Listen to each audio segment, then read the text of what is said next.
general nerdery. Is Russell T Davies doing okay? Like, is he alright? Because I feel like we just watched him work through some shit for like 5 episodes here. I don't know. I suppose we'll end up getting into it more. I think he is, because he worked through the shit. Okay, I just had this thought the whole time we were watching. Just like, oh man. I think it was therapeutic. I think he built up a lot of stories having not written Who for a while, and he had to get it out. I was about to say, I think I know where you're coming from, but I didn't really get that same impression. So he's definitely talked about, like, both him and Stephen Moffat, like, you don't stop writing for Doctor Who. Like, the stories just keep popping up in your head. But anyways, welcome to General Nerdery, your podcast about liking things. I'm Zach. I'm Tyler. And we have Stephen and Hydee with us again today. Yay! Hello. Hi, I'm Steven. That's Stephen. I'm Hydee. That's Hydee. We are here to talk about some Doctor Who, the season that seemed to make everyone online mad, but I really enjoyed it. Or I guess the first half of it, because we quickly went, wow, 4 people, 9 episodes. This is going to take us 4.5 hours, so we're splitting it in half. Exactly. But before that, what have we been ingesting? For the past day and a half, mostly Marvel Rivals for me. But that's mostly just the past day and a half. I was having a hard time thinking of what I was doing before that. And then I realized it was mostly... I got sucked down a weird rabbit hole of watching videos about cheating scandals in world record speed runs for video games. Somehow less sad than the rabbit hole I fell down, but we'll get to mine later. Fascinated. Tell me more. I don't know how much more I can say beyond that. Like, a lot of it involves super technical details of, like, I couldn't fucking tell you what they were doing, but it's fascinating learning about it. The weird technical shit about really insular communities really is fascinating. It's the whole reason fucking King of Kong is such a good documentary. Especially the professional speedrunning community, they are fucking wild to see. And I'd say about once a year, I go down, like, a speedrunning rabbit hole anyway, but this one was the first time I was like, oh, like, very specifically, like, looking up shit about, like, cheating controversies and stuff. And it is, I don't know, just fucking wild, some of the shit, like... It's strange enough to beat Super Mario in, 2.5 minutes, let alone, cheating to beat Super Mario in 2 minutes and 25 seconds. I think my favorite one is... That's what I'll relate. My favorite one was one about a... It was, I want to say it was a Mario Kart 64 cheating scandal, where the way the video was set up was, like, the guy who did the video was showing some of the different, tracks and times and stuff that were in question, and then he would, interrupt the run and explain some of the different ways, popular ways of trying to cheat world record runs, and then showing the ways why that's actually extremely hard to do in Mario Kart, and specifically with this run. And he gets through to the end and he's like, cool, I've been showing you, times from these 2 guys. Have you been able to figure out who cheated? And I'm like, fuck, no, because, I don't do this bullshit, but tell me. I need it. And it's like, it's this guy, but do you know how? And I'm like, fuck no, tell me how. Because you told me all the ways why it couldn't have been any of the ways you showed me. And it was 3 guys playing on the same account. What? How does that...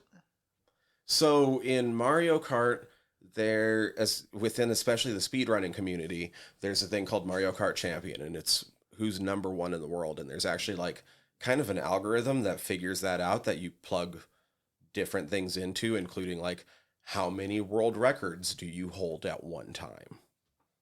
Because you can't be Mario Kart champion at this point in time without holding multiple world records. So, if you can get multiple world records on the same account, it's easier to become champion. So they got these, but they got multiple people on the same account, so... So there's a difference between the North American and the European versions of the game. And so the North American version is so much harder to get world records at that they sort of teamed up to prove like how much of a difference it was. And they're like, it literally takes 3 of us to keep up with the European players.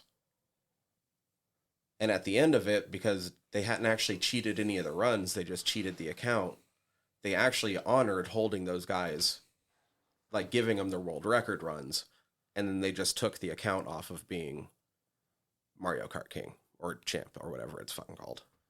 Interesting. Gamers are so fucking weird. Have you? This reminds me. Are you familiar with? I forget it. It's like Good Games Done Quick or Games Done Quick of some sort. Yeah. It's a speed running like marathon for charity.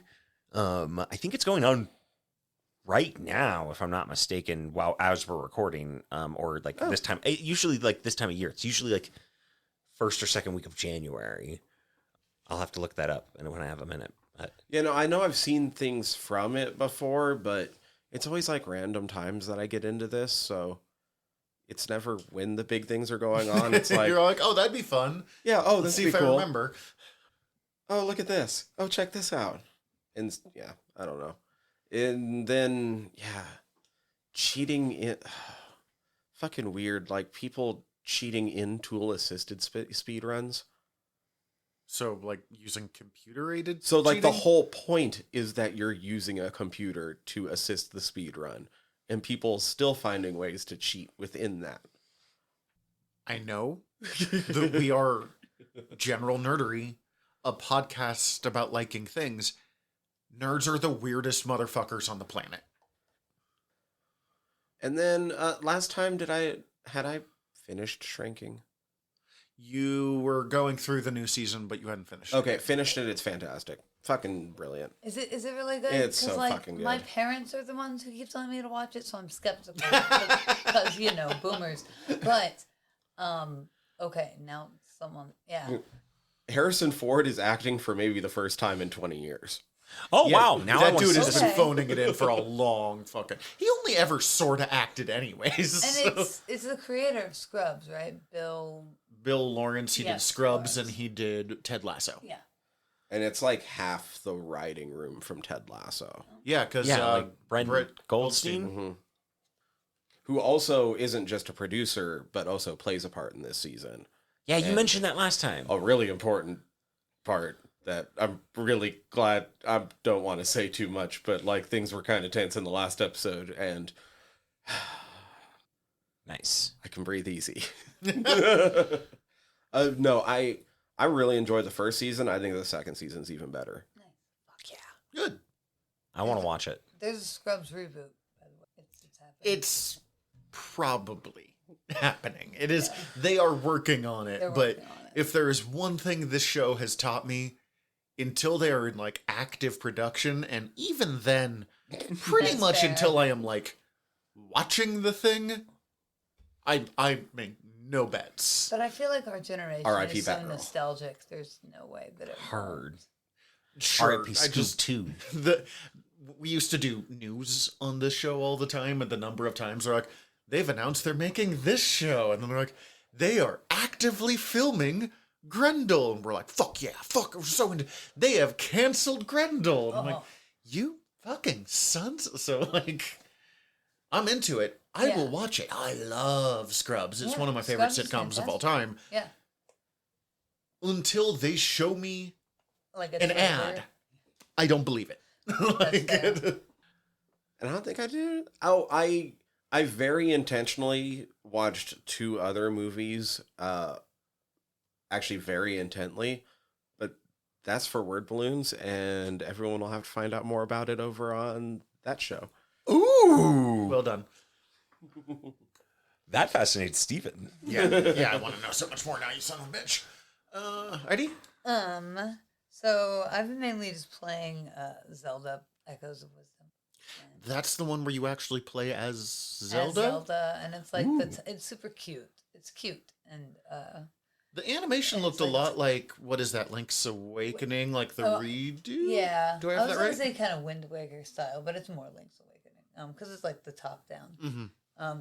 But it's really fun, and there's a lot of like, it's not just like hitting shit with a sword. Like, you get to create objects and then use them to your advantage. And yeah, it's really awesome. I really like it. And I love that you play as Zelda. Puzzles. Yeah. I have thought about picking it up for CC because Link's Awakening is like in her top 2 games of all time. I didn't think I was going to like it because I actually didn't like Link's Awakening, but my best friend was like, I love Link's Awakening. Please get this game. And I was like, okay, fine. And I was like, this is the best choice I've made in a while. Hell yeah.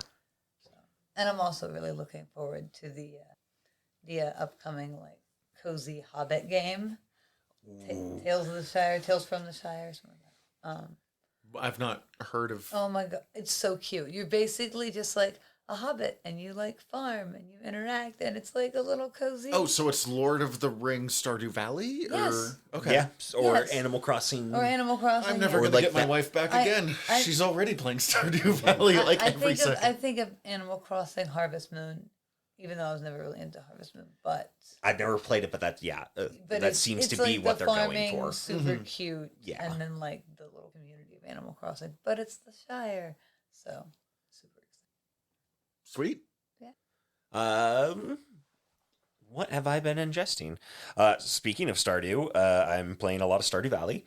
I'm in year 2 of my gameplay, and I just unlocked the first mastery level after getting all of the different things completed on level 10. And I got the Iridium Scythe, which is pretty fucking great. It can harvest anything. Like normal Souls. Yeah. So, I haven't tried it yet, but now I want to. But in the game, there's a lot of things that you would have to normally pick, like individually. But this thing, you swing it once, it'll harvest it without having to pick it. Okay, now my own comment reminded me I need to get back to Cult of the Lamb, but continue. Ooh, I've got the comic of that arriving soon. Nice. I really want to play Cult of the Lamb. A lot of Snap, and a lot of the Pokemon trading card game. I've been getting some good pulls. I just got a very dope Lapras. The online one? Or the app one? The new app that Yeah. just came out. I did not know about this somehow. Oh, I tried to tell you about it while we were working, and I forgot to text you about it. Oh. I'll do that while we're not recording. All right. Me and my partner have been watching through Great British Bake Off. Always a good choice. Always, yeah. We started back a couple seasons before where we had stopped. We're currently on the season with Jurgen and Giuseppe, and it's really fucking great. I feel like I watched part of that season with you once. I love that. I think this is That's the only place where I would have watched that. So, like... That makes sense. Just got that to that season on our rewatch, and then the next season would be new to us, and then we're gonna catch up on it. I also watched through the first season of Disjointed on Netflix. It's a Chuck Lorre workplace comedy set at a dispensary. Oh, yeah, that one. It's a comfort watch for me. It's very stupid, but I fucking love it. I highly recommend trying it if you're a stoner. That name makes me very frustrated. Just disjointed. Like, oh, that's... Oh, I was like, Chuck Lorre? No, well, kind of. I'm not a huge Chuck Lorre fan, but, like, it's... Neither am I. I've watched some of his stuff just because my mom watched a lot of sitcoms, but, like...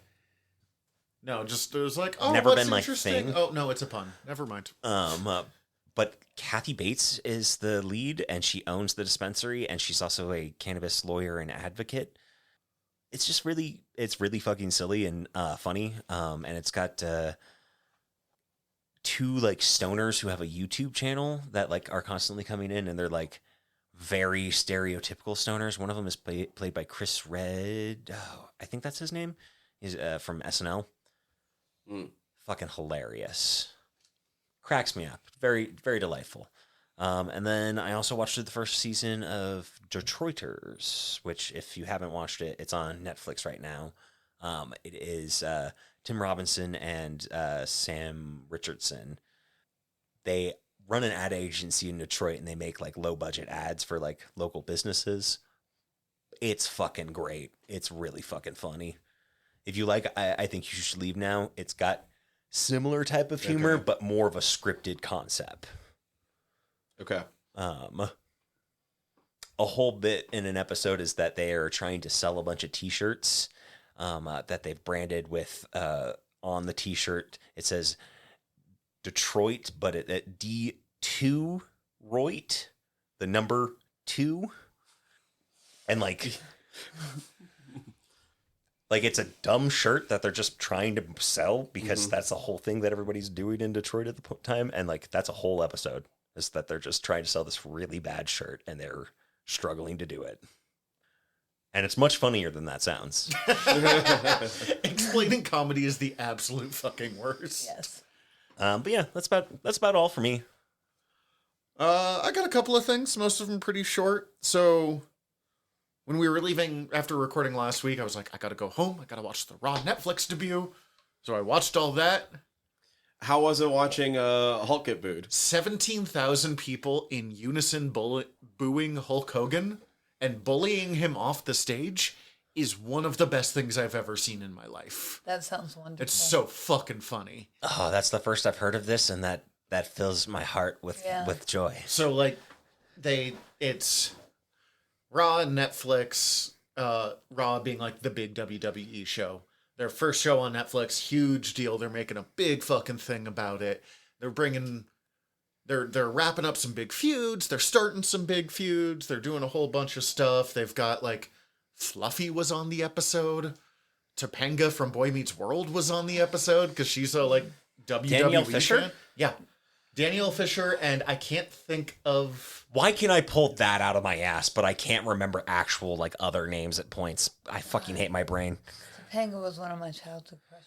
That's why she came up. That's probably why I can remember her name, actually, now that I think about it. See, I didn't watch Boy Meets World, so I don't know the same thing. They also had... All of it, multiple times. Yeah, same. I did go through a period last year where I was watching clips being like, damn, this show was actually way better than I like. It really knew. is. I did feel bad. Fischel, though, not Fisher. Oh, I was so close, though. Yeah. Will Friedle, who was also on Boy Meets World, Yes, and he more was. importantly, was the voice of Terry McGinnis in Batman Beyond, which is... And also the Blue Beetle in another iteration. Oh yeah, no, he's an incredible voice actor. It's just Batman I Beyond was thinking is like... more important that he was in Kim Possible, but Ooh, that's another good one. Oh, is he Ron He's Stoppable? Ron he's unstoppable. Nice. But he was sitting right next to Topanga, and they kept calling her Topanga, and they did not mention him once. He was in a bit with her, and afterwards they were like, "Oh fuck, we forgot Will Friedle." Like, fucking Macaulay Culkin was there. Nice. Like they were Wow. just bringing up people, and Okay. like the Undertaker came out for a thing, and suddenly Hulk Hogan stuff goes off, and like the announcers are acting all excited, and fucking his weird little buddy with the mustache that was like his manager for large parts of his career, something Hart, doesn't matter, comes out running with an American flag, and he's coming out, and he's Hulk is 70. Yes. And he's still doing a lot of steroids by the Yes. look of it. But, like, he's trying, and he is so, like, burned out and talking about, like, oh, it's so good to see you little Hulkamaniacs. And he's just getting relentlessly booed the whole time. And he's trying to do an advertisement for his beer company, Real American Beer. Ew. Oh, I completely forgot he even had a beer company. And he's like doing everything he can to get cheers. He's bringing up Andre the Giant. He's bringing up Macho Man Randy Savage. Like, they're on stage, or is he? No, just Andre, both of those two are dead. Ooh, yeah. He's Okay, I talking forgot about, that for a like- minute entirely. Yes, here's the corpse of Andre the Giant. Let's please That- cheer. Okay, now I would get booze. That I would understand. No, he's like, I've had a lot of tag partners over the years, like Andre the Giant and Macho Man Randy Savage. Oh yeah, and he's like desperately like, I am name dropping people who you guys love. Please, for the love of God, cheer. And they're having none of it. He's like, the best tag partners I've ever had is you little Hulkamaniacs who have been loyally following me forever. And they're still just fucking booing him out of the fucking building. And he's just, at this point, like, I will stick to the script, and, like, finally gets through it all, talks up Netflix, talks up his terrible sounding beer, rips off his shirt so you can see the other shirt he has underneath it that says Real American Beer, and books it out, like, twice as fast as he walked in. Like, he's just, like, moving. Fuck that guy. It got brought up on, like, every news station. It was everywhere. And a couple days later, he was like, no, it's good. Like, whether they're cheering you or booing you, at least they're paying attention. I'm like, yes, when you're a wrestler, not when you're trying to sell your shitty beer. Like, Can I add on to that with another shitty person being put in their place? who? Have you been hearing about gamers fucking clowning on Elon Musk? No, Oh, what's that's this? Wonderful. What is that? What this idiot do now? I mean, what hasn't he done? But Yeah. So apparently, I don't know. I haven't been playing the game. I don't know enough about it to bring up any sort of specifics. But apparently, he's been trying to claim that he's some fucking hardcore, crazy ass like Path of Exile 2 gamer. And like everyone's like, fucking whatever. We saw your fucking Elden Ring build and it was dumb as shit. So sure. But then he actually decided to do a stream with it.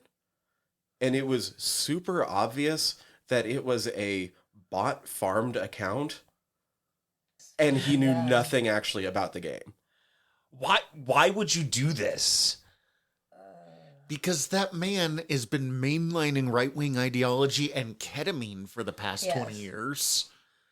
But like, you don't know how to do this. Why are you talking like you do? Like, and the shit, like, that account, it wouldn't even have just been, like, one person running that account to get it to where it was. He hired, like, a farm to get that account That's just to where it pathetic. is. Gross.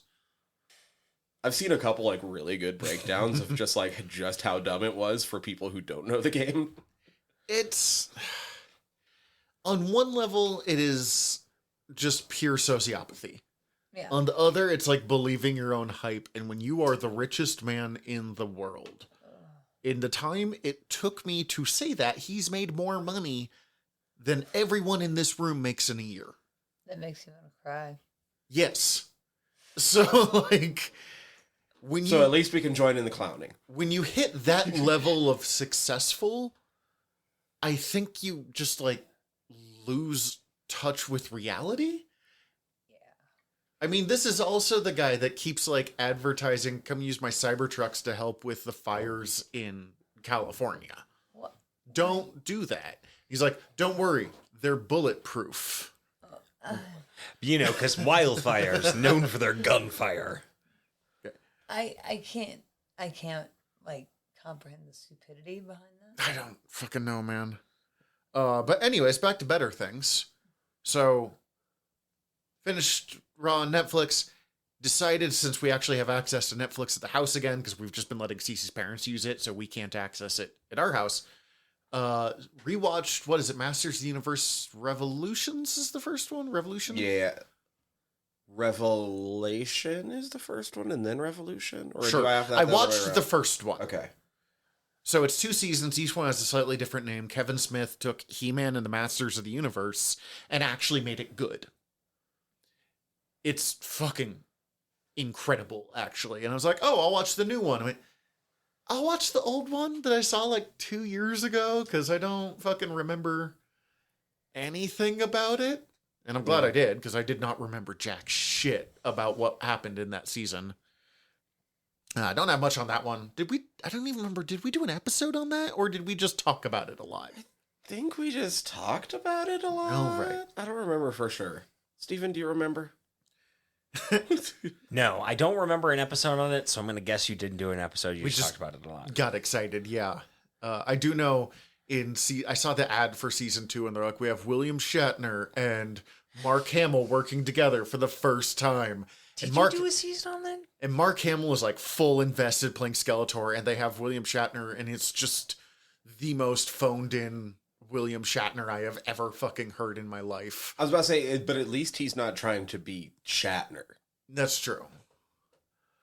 I started Mighty Morphin Power Rangers The Return. It is a comic written by, I can't think of her name, but it's the actress who played Kimberly Hart, the original Pink Ranger. It's her and an actual professional comic book writer, so it's actually like pretty good.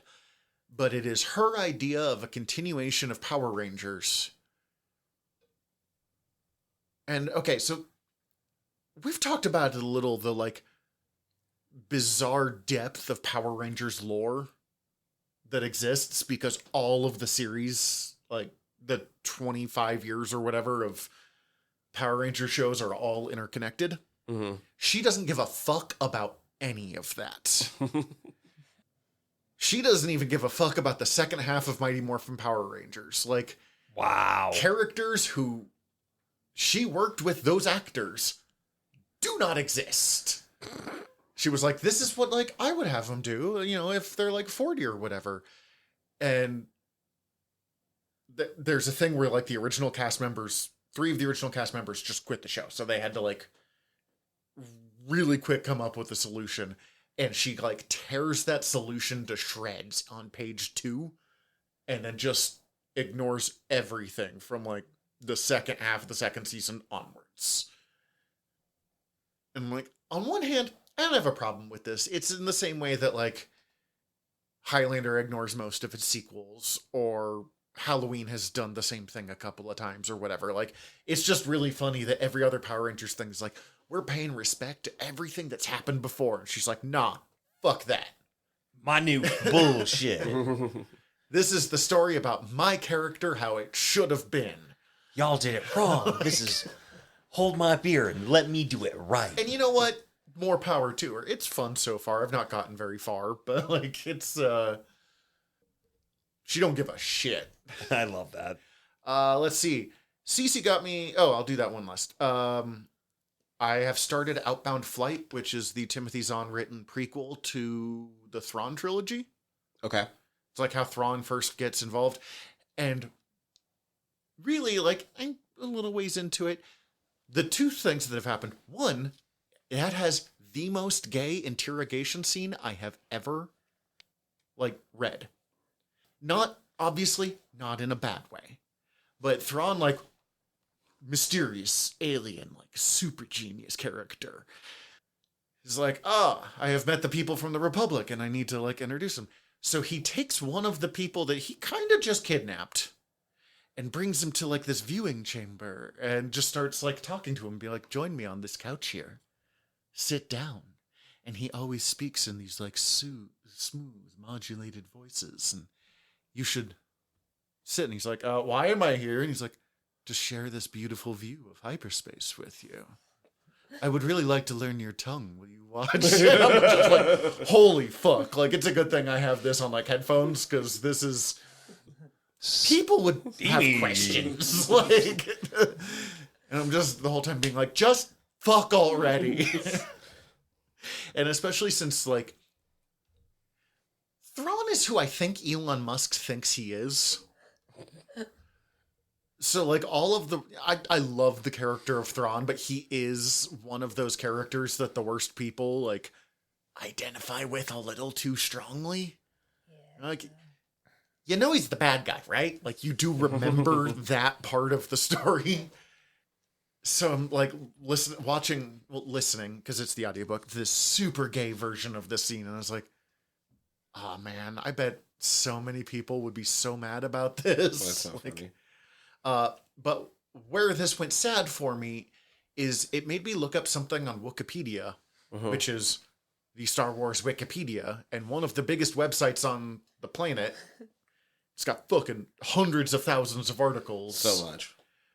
And I fell into a complete hole of, like, ancient Star Wars history. Because if there's 2 things I love in life, it's Star Wars and real life ancient history.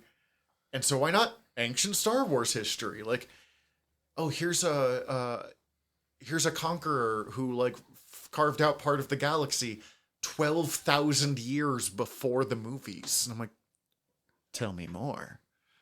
Oh, he went to war with this specific hut, and we have an entire article about that hut. Really? Like, man, there's no reason for the Pax Day Crusades to be a thing that someone wrote about other than they were getting paid to do it, and fucking more power to that person. But I definitely spent most of my lunch break reading about a fucking, like, 15,000-year-old weird holy crusade in the Star Wars universe that exists thanks to, like, 2 articles in Star Wars Magazine where someone's like, well, I gotta fill some space. And then, last one, and I'll go quick because I took up as much time as the rest of you combined, is Cece finally got me to start listening to a podcast called Midnight Burger. I could go for a midnight burger. I'm so intrigued by that name. Tell me more. Yes, I want to know. It's Is it double singled? gotta go double singles.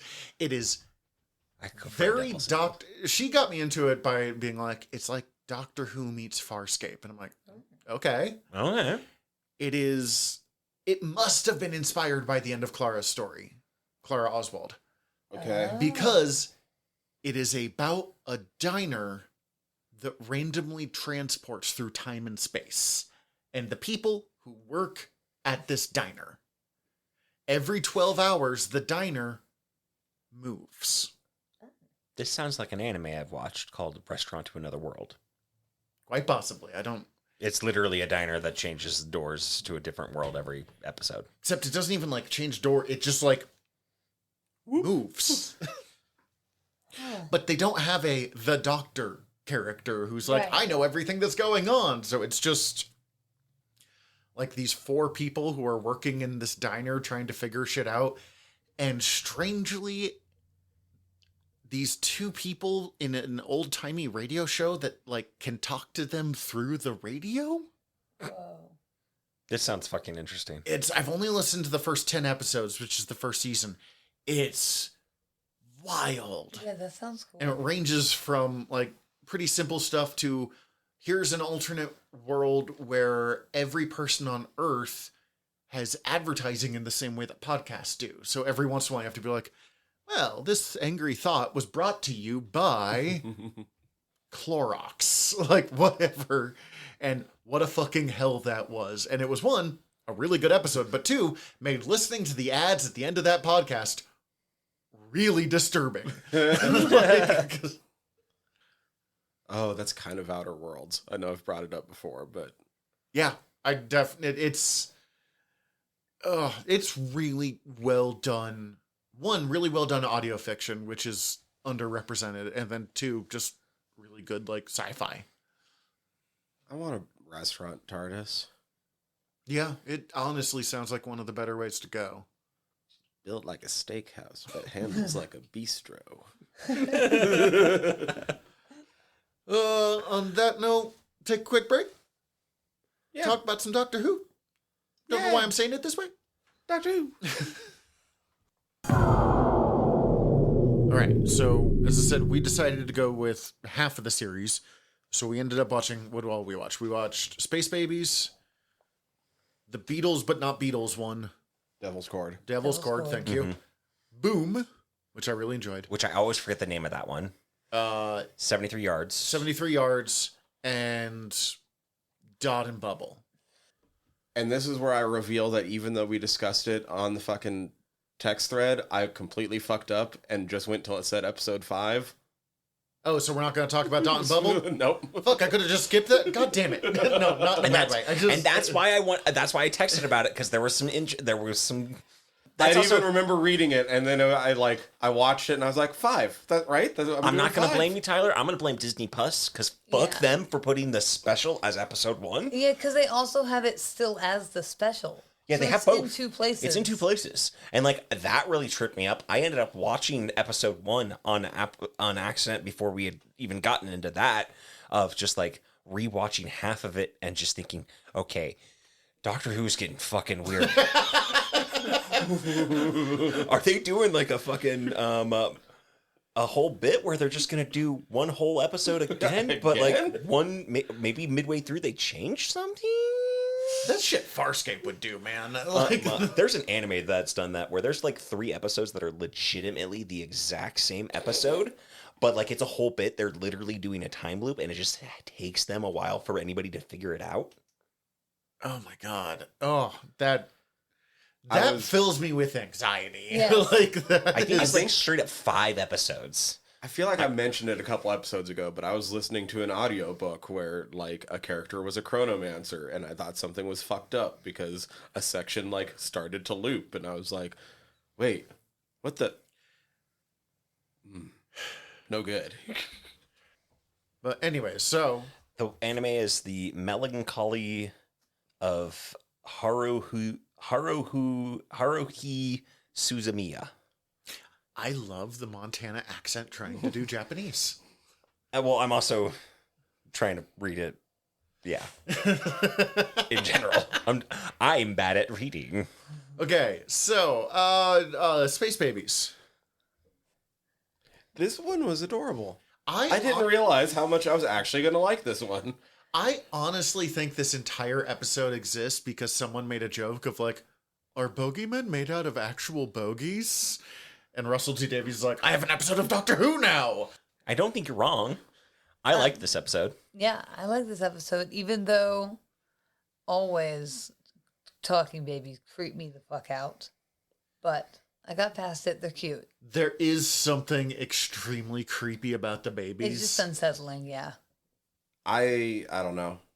I watched way too much Look Who's Talking 2 growing up, so I'm just used to See, it. I at this didn't point. like those movies because of the talking baby. Yeah. Just My folks love those movies. They were on all the time. And the Talking Dogs. What's the third one called? Look Who's Talking also? There's Look Who's Talking. Now? Look Who's Talking 2, Now. and Look Who's Talking Now, yeah. Yeah. okay, so Look at these assholes talk. That's the fifth one. Yeah. I knew there were movies called Look Who's Talking and Look Who's Talking Now, and honest to God, I had no idea what they were about. So Well, the babies don't actually talk in that one, but it's talking babies. Yeah. It's talking Okay. babies, but their thoughts are basically non-verbally. There's voiceover of their thoughts. sure, yeah. Bruce Willis voices the baby Oh my God. Yeah. in the I first forgot one. it was Bruce Oh my Willis. God. And then And, I his, forget. and his parents are John Travolta and Kirstie Alley. Yeah, and it immediately greenlit the sequel. It was such a major blockbuster success that they went into production on the sequel immediatly. What year? Anyone know the year on that? I have no fucking clue. Early 90s, 90s, late late 90s. 80s. No, Late fucking, 80s? Oh, Boy. no fucking clue. I will say, at least the babies' mouths were moving in this one, yeah. which is creepy, but also like And then at in the least they're not sequel, creepy telepath babies. The sister So was Roseanne?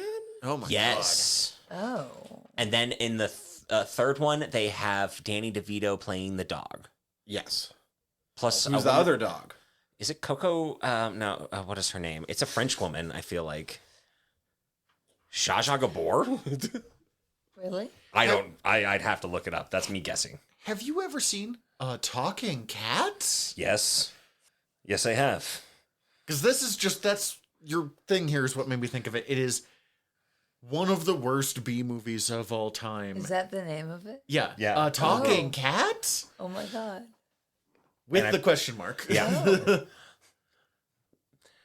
This movie was made because the film producer of this wanted to basically has two lines of movies that he does. He does adult films and he started making family films so he could have a credible fucking bill that he could talk about with his family.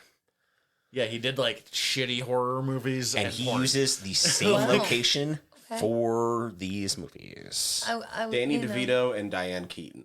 Oh, is it Diane Keaton? Wow. It's Diane Keaton. Holy Is that the fuck. third one? Yeah, look who's talking now. Wow. Okay, I will stop talking about a talking cat after this, but like, Heidi, the talking cat, which was done, it's in a question mark. It has to be done.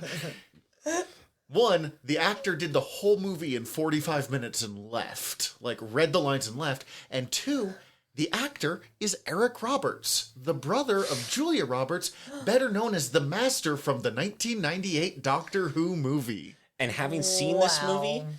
movie, the premise is that he's a magic cat who can talk to you once.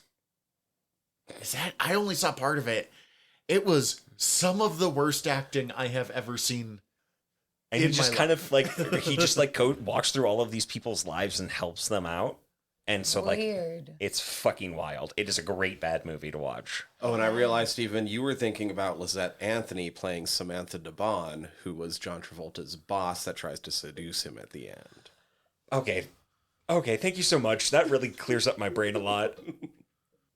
Thank you. Talking Okay. babies. Space babies. Space babies. Space babies. It's got the Talking queen bogey. from Well, not talking. Space Nanny is the queen from Bridgerton. Kat pointed this out Yes. and Oh shit. was Yeah. really excited to see this. But it's also, I think we talked about this. There's gonna be some overlap of British Always. shows. No, it's one of the fun things about watching Doctor Who. I enjoyed the nanny filter.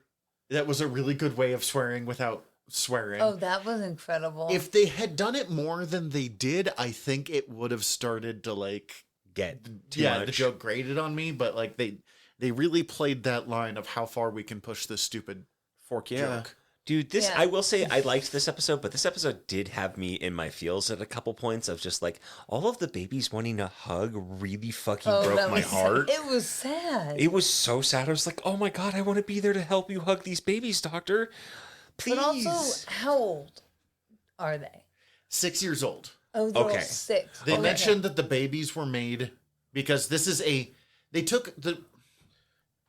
Do you know what a Victorian era baby farm was? I've heard of it, but I don't really Literally, know. it was a place where you would take you would take in like foster children Oh, okay. and yes. oftentimes sell them because it was the Victorian era. Yes. But Who's buying babies? People buy babies. it varied. Sometimes other con men, sometimes people who couldn't have babies, Forgot about sometimes slavery. murderers. Sorry. Forgot about slavery too. So Victorian Yeah. era was fucked up. But I mean, baby farming has gone on for. There's a lot of like abuse of the foster care system, but they just Yeah. once again, Russell T Davies took the words "baby farm" and made it super fucking literal Whoa. because these are grown babies. I have questions. They're Because grown babies, not grown babies. okay, I for some They reason are lab grown babies Yes. who are 6 years old and can talk, but are also babies. And so they're both really cute and like really creepy. They're all Saint Aaliyah of the knife. What was the Oh my god, no, Tyler. But also, Don't bring like, Dune into this. I assume they were older, even though I do remember the 6 years thing. I assume they were older just because of all the things they can do. But I guess that's like, But they also can only kind of do stuff because one's like, Yeah. I pull this cord. Don't know what it does, but I do it. I'm like, that's true. for you, kid. Pretty fucking good at pulling this cord, though. That's what they should. That's horrifying because that means that that nanny was there for like just 6 years. Yep, with alone these in babies. that room. Yeah, that made me watching the really babies. sad. and set up all of this contraptions to let the babies do these things. And I she love- didn't, like, she didn't know what she was doing either because she was in fucking like sales or something Yeah. like that. Like, I love that Nanny was a real person. yeah. Getting back to like this, getting you in the feels a little bit. Also, I watched all of these yesterday after getting home from my nephew's first birthday party. Oh fuck, Oh, Tyler. wow. Oh fuck. Oh wow, that'll do it for That's you. a good one to start with. So like, yeah, this and like, I don't have kids of my own, but like my 1-year-old nephew, like my 7-year-old niece, Yeah. my like 13-year-old sister, all climbing all over me, and then watching this and like, boom, I was like, oh god. Yeah. Are you okay? Yeah, I'm good now. There's not a lot of depth to this episode, not in a bad way, but it's a setup episode. Yeah. It does have the line that got me was, what was it, like, well, why can't they come get them? They're talking about like the refugees. If they can get to this planet, they'll be fine. They have a really good refugee Yeah. system. I'm like, well, then give it a call and come. They can come get us. And they're like, no, like, no one helps refugees. No one goes out to help refugees. They help you once you get there, if you get there, kind of thing. Yeah. Like, just hit me in the fucking feels with the amount of like, oh fuck, you're right. Like people don't. Being a refugee sucks, which is not like a wild revelation, but there was something about the way that line was delivered that was probably the moment that hit strongest for me. Also, a TV show used the phrase doggo in a way that didn't make me actively angry, which was impressive. When a little kid was like, yeah, doggo, and I'm like, all right, like whatever, but At the end, after like the day had been saved, and you know the fucking the bogeyman's a kid too. Anyway, I was really hoping that was going to lead to like that final scene. Then the bogeyman also having like a little chair, and, like hanging out with them in like the normal room. Oh, dude, I would have loved that. Maybe put like a cute little hat on it. I do love the fart joke at the end. I thought it was really good. That tickled me in a Everyone good way. loves a good fart joke. it's impressive how they pulled that off. Like, they set the good tone with like the babies of like, okay, we're gonna get a little silly. It's space babies. Yeah. And how excited the doctor is. Like, anytime someone's babies, space babies! Like, Yeah. I was gonna say, I really love we get more of the chemistry between Ruby and the doctor here, not just in a, like, who is this strange man? But like, oh, okay, how do we actually travel together? Yeah. And I just enjoy how they bounce off each other. They have great chemistry. We haven't had a companion like that since, God, probably since like maybe Martha or Amy before Rory joined up. Because Jodie Whittaker never got too close with her companions. That's true. Capaldi was too old to have this kind of relationship with them. Yeah. It's like maybe Amy in the early ones before Rory joins, when it's just the two of them being goofballs together, but we haven't seen this in 10 years. Yeah. I do think you're not wrong with the comparison of Rose 2.0 in retrospect. Oh, that is 100% on See, purpose. to me, her personality and her reactions almost remind me more of Donna. Because, like, when she discovered that monster was actual bogies, like, I could see, like, Catherine Tate reacting the exact same way. And I was like, that was brilliant. When I say Rose 2.0, I don't The necessarily looks. mean the character. I just mean, like, the archetype. Yeah. Well, yes. The Blonde 19-year-old 19-year-old, cute, blonde, modern fashion, Right. excited to be in there, super loyal to the doctor. But also kind of like a middle class. Like middle, lower class. Yeah. Yes. Less, I want to fuck the doctor, but... Right. More, like- yo, doc, you're fucking fascinating. Okay. Yeah. However, everybody wants to fuck this doctor though. Dude, Chudi's hot. Like, I there's no mean, getting around that. He's extremely. I had to Extremely stop hot. myself from doing the "you" from Shorzy because I didn't want to do it on mic because I was gonna blow out the mic. I can't. I mean, I can't he not. makes. I don't know has how to- made many straight men I know be like, "Whoa."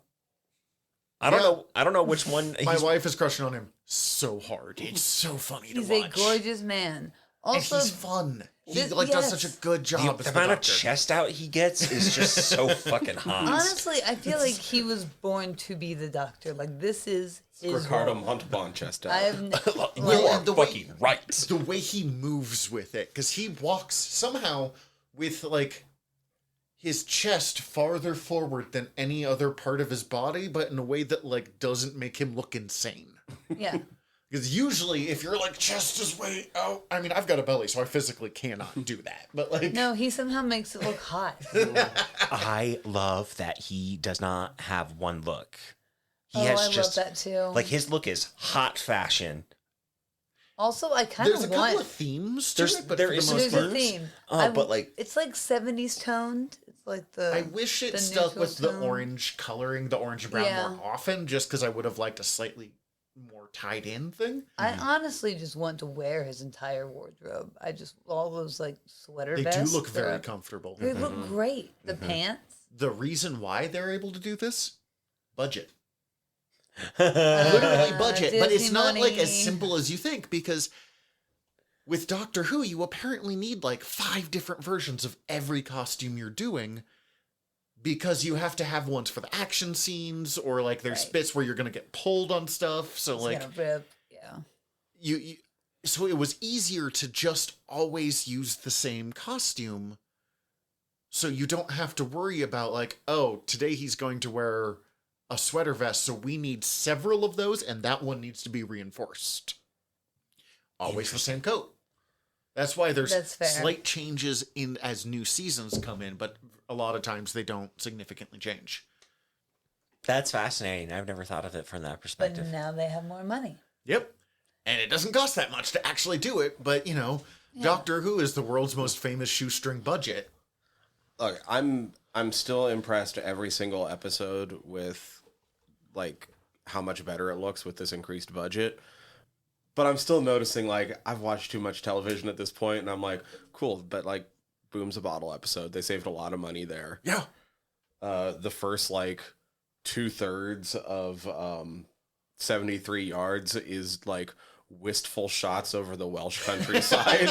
And like they definitely did all of that in like one like probably like one filming location, like or probably a couple of days of shooting there. It's probably all within like 2 miles. Yeah. Yes. Yeah, no, they're absolutely still working from TV budget, and it's still Doctor Who and Russell T Davies who worked on old school Doctor Who, so he's both like, I have so much more money, and like, well, there's no guarantee that Disney's gonna keep letting me do this, so I gotta like fucking stretch that shit out. I do love a good bottle episode though. Like when done right, bottle episodes can be some of the best. But I guess before that, I don't got much more on space. It's just a good. It's cute. It's fun. It's a good episode It of is Doctor a Who. thing with companions. You almost always go to the future first and then the past. Yeah. He gives her the TARDIS key a lot faster than normal, but like this is also a doctor that is not like 100% trauma and paranoia. Yeah. So he's a lot more like down for that. But it's always, it's the end of time from Eccleston and Nine and Rose, or fucking. I don't remember what the first Martha one was where they like travel through time together to the future, but Planet of the Ood with Donna, or right. like it's let's go to the future and see some future stuff and see how you hold up. And the answer is fine. Yeah. So do you think this doctor is less traumatized because of the bi-generation? So he put all this trauma into the Sorta, into yes. the 14th.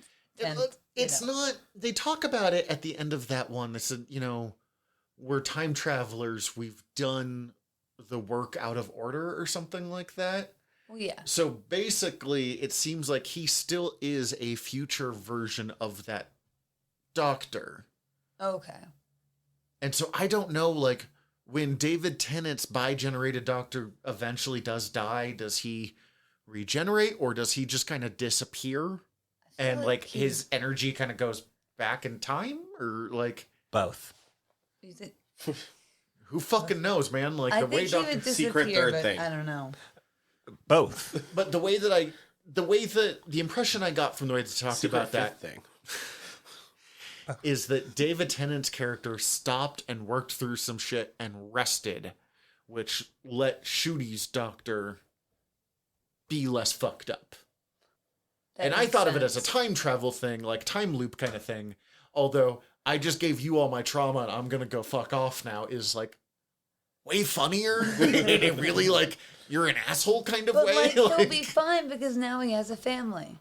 So it's like, hey, they'll take care of for you. You're in Britain. You have universal health care. They'll You're pay for your fine. therapy bills. Yeah. Oof. He still has the TARDIS. I've seen the therapist that gets after watching Brassic. I'm sure Unit has good therapy. You have They to. probably do. Oh yeah, they probably put some good money into their healthcare. Unit. Not until Kate takes over. Like her dad would have been like, toughen up. Yeah. I love the Brigadier, but very much would have been like, what is therapy? Are you weak? Shoot it. I love Kate. She's so good. Amazing. Okay, so that brings us to the Devil's Chord. Yep. Ooh, I love this episode. This episode was so fucking good. I think this is my least favorite episode of what we've watched so far. Okay. I do think, however, that I can't think of her name. The Jinx Monsoon. Monsoon. I was trying to Kills think. it. Oh, She does such a good job in this. that is why I love this episode. Jinx Monsoon is, I think, the best villain I have seen in Who in a moment. Personally, I think I prefer Fucking Jinx. fantastic. I think I preferred the Jinx over Toymaker? the Toymaker personally. Fair enough. I I think I like Toymaker better, but also I am not. Makes me just Yeah. wish I could see them together. Oh, Play that'd be off each so other. good. Oh, that'd be so incredible. fucking good. Her and Neil Patrick. Oh my god. I know what it is that makes me not like this episode so much. The Beatles. I'm a big Beatles fan. I love the Beatles. And the Beatles are, and it's actually I love clever, Beatles. but the Beatles are a side thought in this. I kind of like that about it. I do. But I was like, oh, a Beatles episode. Yeah. And I know it's a budget thing that they didn't play a single goddamn Beatles song, and I thought it was like clever how you work around that, but I was also like, aw. Like, before we get too far ahead, I do very much love Ruby and the Doctor's interaction when she's like, I want to go see the Beatles record their first album. And then the way he plays it off of like, really? Really? That's fantastic. Oh, that was so charming for and me. then their outfits. Oh, and like I thought the bit of like, do we need to change our outfits? I was like, no, you look like you could just walk out right now. You know, you look like the '60s right now. Like you're fine. but we could. And they do, and they get some hot fits, and I like it. But like, that's a funny bit for me whenever they're in a time that's like, you realize you guys fit in right now exactly. It's another, like, the first time they go in the past, the companion's almost always like, let's dress up. And then they just stop after that.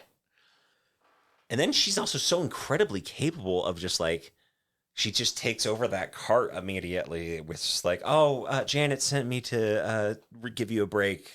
She said to take over for 15. And it's just like, oh yeah, sure. Yeah, she never... I don't know if this is a critique or not, but she never really has an episode of, like, having to take a moment to figure shit out. There's usually, like, you know, to use the Rose comparison again, in End of Time, Rose has a point where she gets super overwhelmed by it and has to, like, go sit for a while, and her and the Doctor fight before they figure shit out. Mm-hmm. Or, like, there's usually a bit where someone gets like, holy shit, this is insane. Ruby doesn't have that. Ruby's just like, all right, time traveling now. Bye. Yeah. And I would have liked to have seen that moment, but it could also be, we've told that story a bunch of times and we have less episodes than we used to. Yeah, I didn't feel like it was like missed for me this season so far. That's fair. So the name of the episode still fits in thematically with like who the character of the Maestro is, but I was personally hoping that the Devil's Chord was actually going to be used more as a plot point. Yeah, I was curious to know more about this from y'all's experience, because I don't know enough about music and like anything really in general.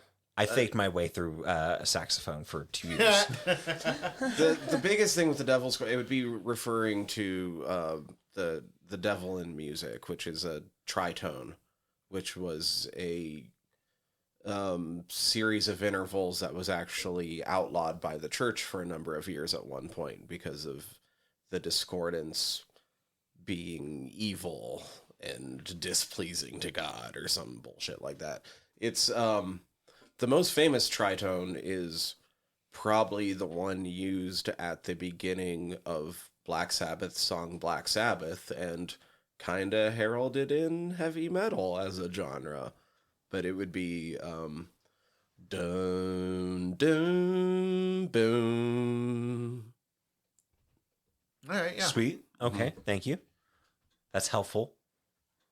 Yeah, you're right, because they use that in the intro to, like, release the Maestro, and then it never comes up again, and the only other times, like... This episode, I kept thinking I knew what it was going to be, and then it wasn't that, and I ended up being happy for it. That may be, and I need to rewatch it, because, like, it's actually really interesting.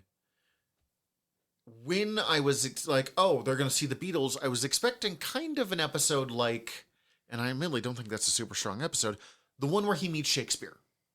Oh, okay. Yeah. Oh, yeah. You're like, it's fun. The villains are bad, but it's the Doctor Who rule. Like, you get 2 out of 3. I thought it was going to be like the Legends of Tomorrow having to convince George Lucas to do Star Wars. Oh, that's See, great. even that, but like that's almost kind of my like point. Mm-hmm. Like usually it's they meet the character, the characters become actively involved in the adventure. The character usually hits on the Doctor a little bit because it's Russell T Davies. Like it's they interact. They have one scene where they talk to the Beatles, and then the Beatles just kind of show up again later. And that's about it for them. Yeah, so like the Beatles, except the Beatles are also the ones that beat the Maestro still. But they literally just kind of show up. But like they're obviously recording in the building, so like them being in the building isn't far fetched. But like, there's no reason for them to have just like, oh hey yeah, this is some floating magic musical notes here. Let's just play these real quick. Other than the fact that they kind of have some implication that like they're still hearing the music in their soul, and the Doctor gets them kind of like. Don't you know thinking that about it? a group of fucking white men from England have music deepest down in their soul? Just hoping to burst through. Also, the outfit that the Maestro wears is just amazing. The piano keys and so good. I especially love the way they illustrated like the music being ripped out of the guy's heart and then like being twirled up by the conductor's wand to then like it's spaghetti. Yeah. Okay, thought on the Beatles sec, but tying into that.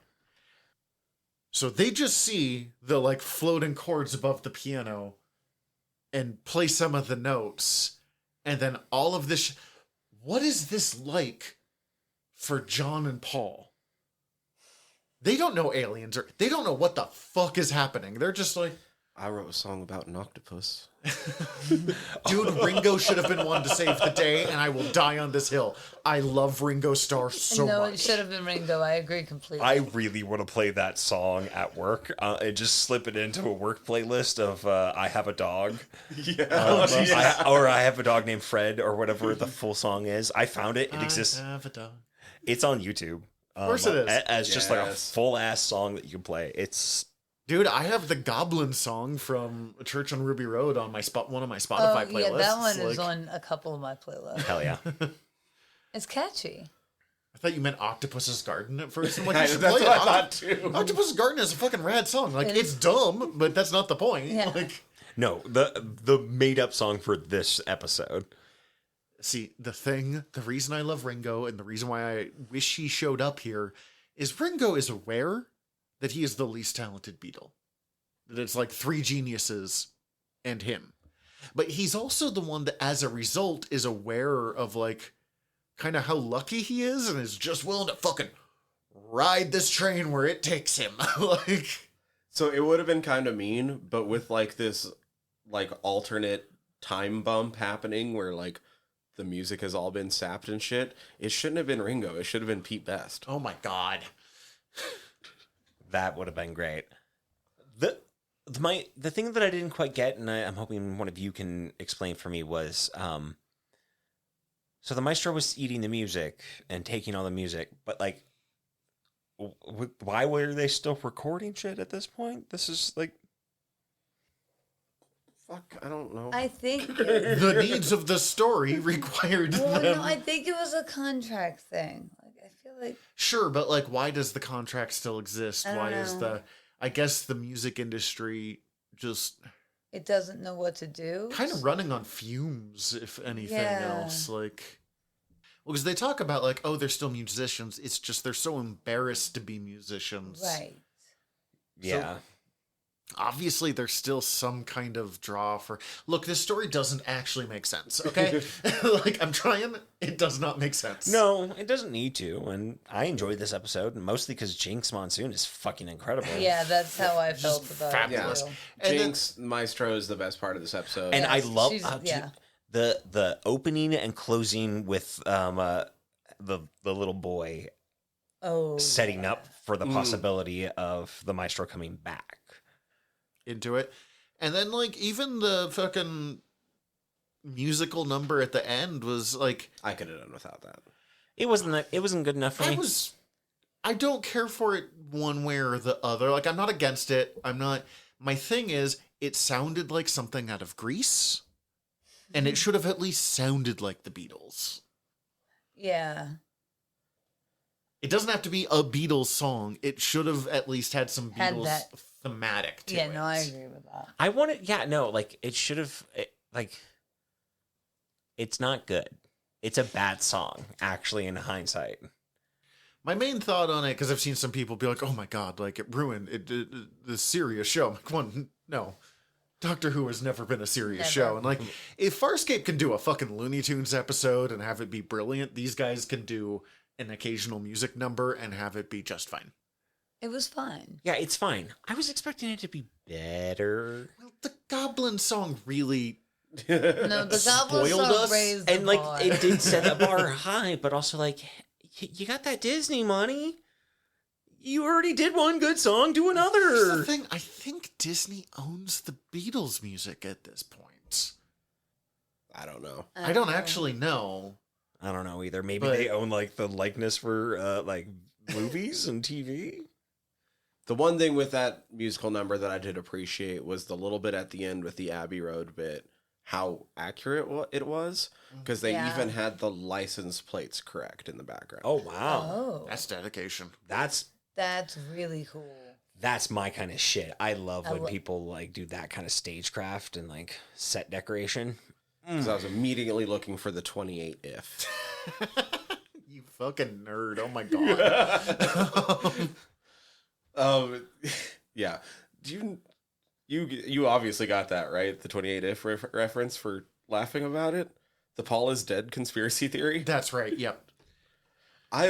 My favorite conspiracy theory is the Paul is dead conspiracy theory. It's ridiculous. Do you know this? You look confused. I don't. I'm Okay, so there was a conspiracy theory towards the end of the Beatles run. Remember, the Beatles were only a band for like less than 5 years. At least a major band. Yeah. They had like 5 years before that as they were getting their shit figured out. Mhm. But Playing clubs in Germany. taking a bunch of speed and all sleeping in bunk beds together. Which is how George Harrison lost his virginity, and it's one of the funniest parts of the biography that I read. He lost his virginity in a room with all of the other Beatles in it in bunk beds, and they applauded him afterwards. Oh my god. And I'm like, you guys were too close, man. Like, you guys... I don't know if I could fuck it after that, like without that again. Without the applause. I would be scared to not get applause ever Did again. I do badly? Like you would. I ruin swear the last time I did this, I got applause. Standing ovations. But okay, so they came up with this conspiracy theory, mostly based off the cover of Abbey Road, that Paul was dead. So mostly off the cover of Sgt. Pepper's. What is it in Sergeant? Because A lot of shit It's in a Sgt. lot, Pepper's. yeah. I mean, Like, it's a fucking weird album cover. I went My down favorite this Beatles rabbit album. hole I one day. love Sergeant Pepper's. I could list a lot. The big thing with the Abbey Road cover, the main two things with the Abbey Road cover is that it's supposed to symbolize a funeral procession, supposedly. And you Paul's think, when you barefoot. think about what they're wearing as you're going through it all. And then there's a fifth Beetle. There's a Volkswagen Bug behind to the left. And it reads 28 if. And if Paul McCartney had been alive to be the one on this album, he would have been 28 when it was made. But supposedly he died before that album was made due to the conspiracy theory. It's an imposter on that album. By the name of, he's supposed to be called, his name's Billy Shears? So Paul McCartney, Which they sing at the fucking end of... Paul McCartney. Yeah. They thought Paul McCartney was dead. They also used like, oh, Paul's not wearing shoes and the rest of them are wearing That's the shoes. album. So show them the Abbey Road. Is it the Abbey Road one? I've seen the Abbey Road one. Okay, I but just know like- it, but He's not wearing shoes in that. Obviously, he's the only one not wearing shoes, so that's a sign that he's dead. Like, it got fucking weird. Well, it's supposed to be, what is it? John's in front, right? I think so. John's in front and all white, so he's supposed to be the preacher. Behind him is Ringo in like normal funeral attire. And it's supposed to be both like a representation for like people going to the funeral, but then also like the pallbearers. okay. And then you have Pallbearers. the pallbearers, right? And then you have Paul with no shoes on, but in just kind of a nice normal suit. And then in the back is George in like a working man's outfit, and he's supposed to be like the gravedigger, and he's going to come in behind and then fill in. Honest to God, I think it was just what those guys were wearing that day. And it was the 60s, so Paul's like, I'm not going to wear shoes. No, they were setting up this conspiracy that one of them was dead and replaced by a different man. Billy Shears. Man, maybe I'll listen to fucking Sgt. Pepper's on the way home. That album, I love that album. Let It's a me introduce to fantastic you album. the one and only Billy Shears. And Sgt. Pepper's Lonely Hearts Club Band. Okay, I don't think we can go farther or we have to pay people. But No, I don't know who the Beatles are, so we don't have to pay anybody anything. that's how that works. Boom. Written by Stephen Moffat, who returned for this. I knew it before. I knew this was a Moffat episode because of how depressed I was. But I mean, it really is Stephen Moffat at his best in a lot of ways. One, it came from the idea, and I'm sure it was they needed to do a bottle episode. But also, we have done, between the two of us, we have done so many things where the Doctor has saved the day. Can we have the Doctor save the day without moving? So first question, how do we make him not move? Second question, how do we make everyone sad? Third question, how many characters that I have, or like concepts that I've used over the years can I bring back? Because Villengard, the guys that make the bombs in this, was first mentioned in the first Captain Jack story. Oh. Because when Jack pulls out his like sonic gun or whatever, and it's been replaced with a banana, Yeah. the Doctor mentions that he blew up the weapon fields of Villengard and replaced it with a banana grove. Right. And Villengard gets mentioned here and there throughout in the final Peter Capaldi episode, where the place where Rusty is the ruins of Villengard. It's just one of Stephen Moffat started putting in little bits of history that you could mention at any point and start to like understand. I love that. Villengard is his weapons manufacturers. They've started actually like exploring that a little bit. It's the same thing of like the Catholic Army, Yeah. because they first appeared The Anglican Marines. Anglican Marines.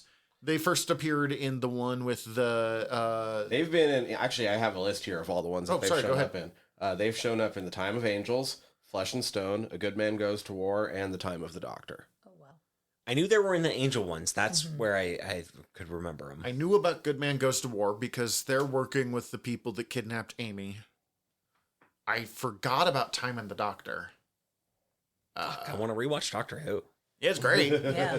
And like, okay, so I mean, I like the Stephen Moffat era. I think some seasons are like the overarching plot is sometimes a bit of a mess, but whatever. It's Doctor Who. I like his writing episodes better than his show writing. Yeah, I really loved his. Yes, exactly. Some of the upgrades he made from Russell T Davies to Moffat, of like some of the upgrades of the camera work and the way they did some shots, I thought was a bit of maturity. But yeah, his overarching plots can be a bit of a mess. And he really is at his best when they're like, you have one, maybe two episodes. Fuck someone up for a while. I think him and Davies are a really good team. Mm-hmm. I think They He- balance each other out. he had George Lucas syndrome. He needed someone to be like, stop. Like, you need to not do this thing you're doing. That's hilarious because I was listening to Blank Check earlier today, and they were just talking about how George Lucas is overly controlling.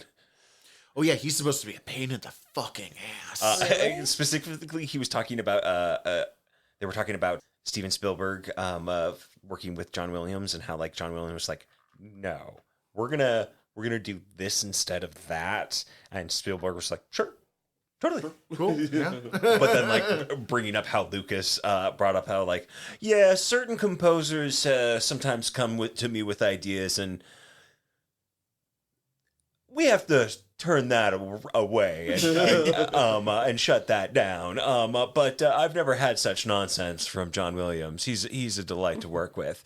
And they bring up how like fucking Lucas, who else have you worked with? He's supposed to be the biggest pain in the ass. I got reading about this recently, actually, of he felt bad for how over-controlling he was during Empire and Return of the Jedi. Because he didn't direct those movies. Jesus Christ. He directed the Right. first one, and then he was executive producer, and he did story work, and then just like breathed down their neck for those two.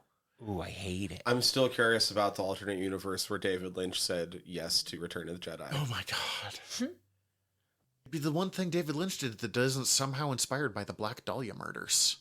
Oh, it would have been. He would have gotten it in there.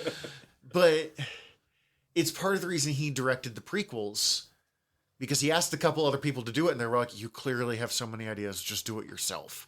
But I think part of the prequels was he'd be like, I want to do this thing. And there was no one to be like, you sure about that, George? you really want to do that, huh, And George? that's not me knocking George Lucas. Every creator needs that. You need someone to bounce the ideas off and be like, I don't know about that one. Yeah, definitely. Yeah. So that's my being mean to Moffat here, but he's fucking on fire. Other than I wanted to punch the child. Yeah, that kid I was didn't even want to punch the child. That kid held the stupid ball and pretended it was a personality. She was a kid. Yeah, I know, but like, And we've they- seen I really think- capable. They do also set up that this society is a little bit always holding the stupid ball in the regards of faith and like. I feel like that's the It's thing. the They faith didn't thing. go enough into that part of it in this episode. It's the one bit that killed me, and then I will stop making fun of this child that's clearly having a traumatic day.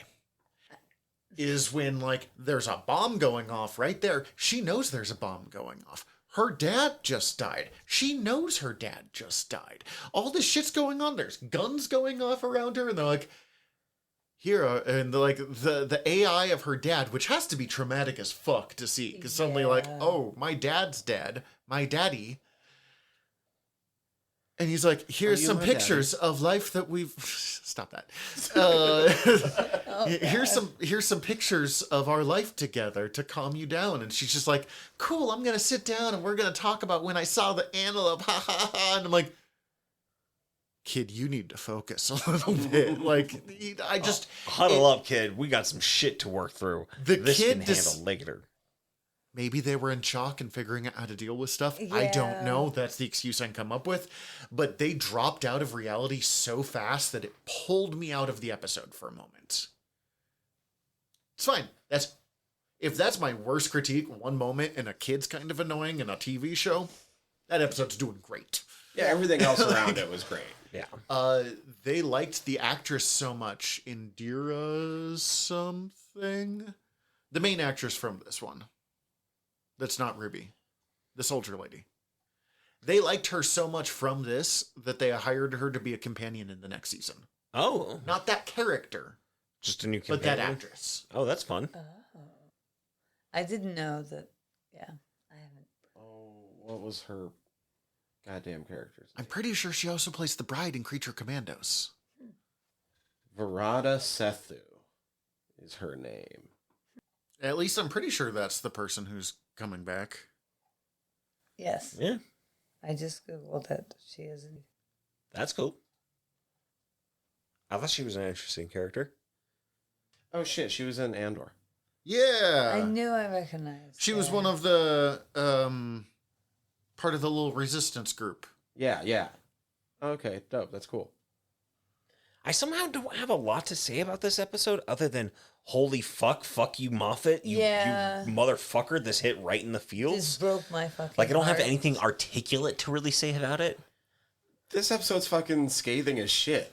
I mean, it's well Oh, done. like an algorithm keeping a war going on, Yeah. like It's well done. It's well written. It's peak Moffat, but it's devastating. And a literal war Yeah. economy. It's Yeah. always Yeah. funny to me when other countries have scathing indictments of the healthcare system, because I'm like, I would murder for your healthcare system. yeah, But like, it is even.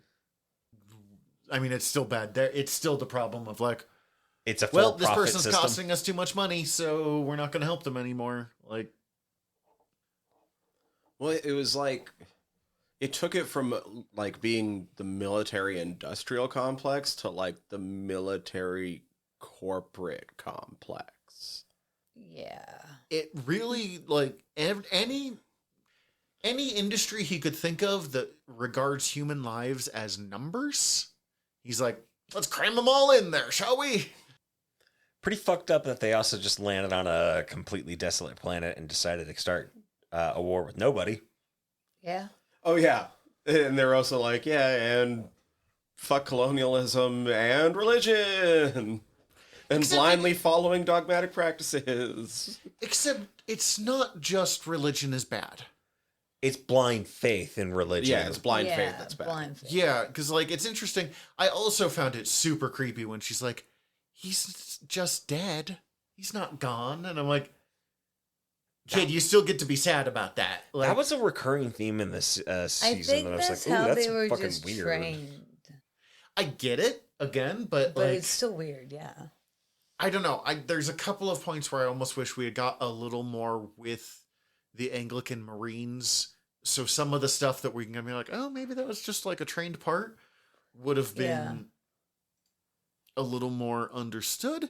Which again, not to keep bringing up Farscape, it's weird because Farscape never felt like answering a single goddamn question in its life, and it didn't bother me. But there's a few points here where I'm like, man, I really wish you had given me just like a little more to make that scene Yeah. feel less weird. To kind of back it back up to Space to babies. Devil's no, Oh. I mean to Devil's Chord for a moment, just because I'm trying to remember, because I wish I would have put down a note, because there's also been an ongoing theme of like stepping on things. What was it in Devil's Chord? Because like Space Baby sets up the like accidentally stepping on a butterfly, and she turns into the fucking. How did we skip past that? Oh, yeah. And then Boom has obviously The stepping fucking on a landmine landmine, that I'm and then pretty sure 73 was just a yards is Roomba. stepping on the fairy circle. But what was there had to have been a stepping on something in Devil's Chord that I'm just not thinking of. Oh. That's really interesting. I'm going to have to rewatch it now. Yeah. The bits where they step on the Abbey Road parts, like the crosswalk, they play a lot with that. That's the only thing I can think Yeah. of. Do they step Which on they a... kind of call back to Big with that, which is a pretty famous stepping on something scene. So It's not like a plot point like it is on some of the others, but it's the only mean- stepping But it's thing. still kind of there. The maestro steps Oh, I got a out stepping of thing for the a- next episode too. steps For out of a piano.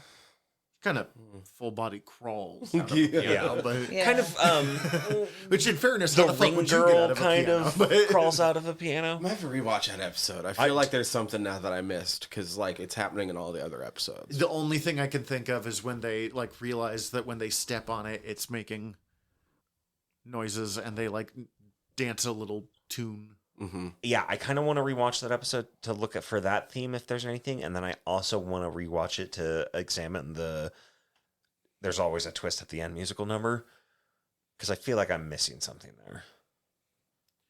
I think we're gonna drop a couple of heavies on you, so we're gonna end with something goofy, because like, boom, 73 yards, and then we won't talk about it today because Tyler hasn't seen it. But Dot and Bubble, none of those are exactly chill fucking episodes. No, but also, No. how much does Russell T Davies love to fucking be completely bold-faced literal right in your goddamn mouth? I love it. Yeah, the man lacks subtlety, and that's why he's good at Doctor Who. Yes. So I feel like There's Always a Twist at the End is gonna be real literal, other than that it seems like the kid's there again, so it seems like the maestro's I just kind of want to rewatch it. I think the maestro will come back. Oh, I hope Yeah. so. It's at least set up that they can. Yes. Yes. 73, unless we have anything else on Boom. I know we kind of skipped and jumped past that one, but it's just, No, that was the one that probably got me most in my feels after like spending a day holding my 1-year-old nephew. Yeah, understandable. I was so, like, I didn't think everyone lives, although I saw a way that it's possible, because Stephen Moffat has done it before of bringing, because Didn't Moffat, you do it once? well, no, not even just that, but like, okay, so the Peter Capaldi one where they're on it's one of his other big critiques of capitalism and medical Oh. system. This one does it better, but it's the one where they go to a space station where you have to like pay for the air, Yes. Okay. and like when people are being killed off and then their spacesuits are using the bodies to attack. And it turns that's out right. that it's the company that owns that station thought that, well, it's no longer efficient to pay for this station, so it is cheaper to just kill off these people and save the air that they would have breathed. Mm-hmm. But then the doctor finds a way to convince them to bring them back, or to stop the attack, whatever. It's cheaper to save these people than to do what I'm going to do to you, or whatever the fuck it was. And the suits bring at least some of the people back to life. Because, like, Bill had died in that episode. Yeah.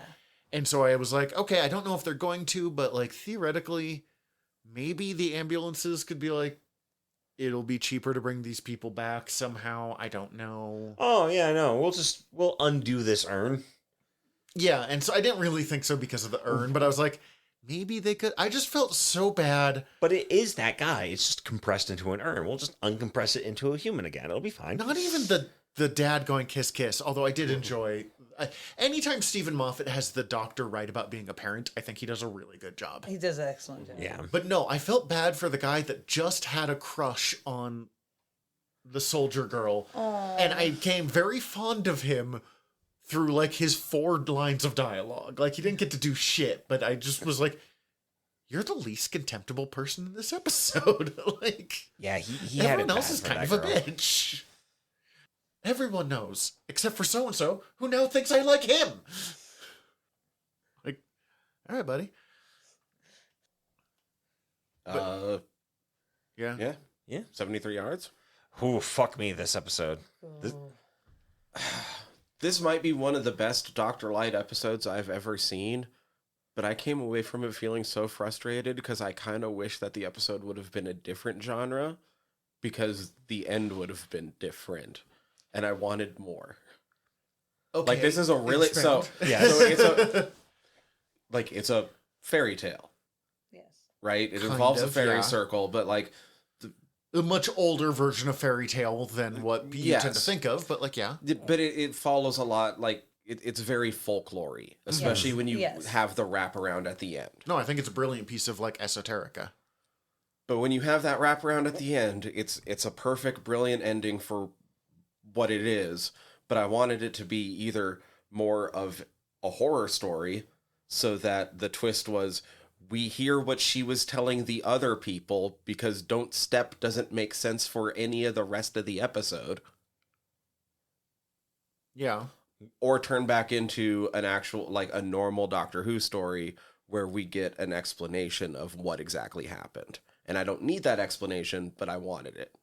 Oh, I wanted it I so want bad. it really bad. I felt like they were leaning into like a doctor horror, not horror, but like a doctor horror, Mm-hmm.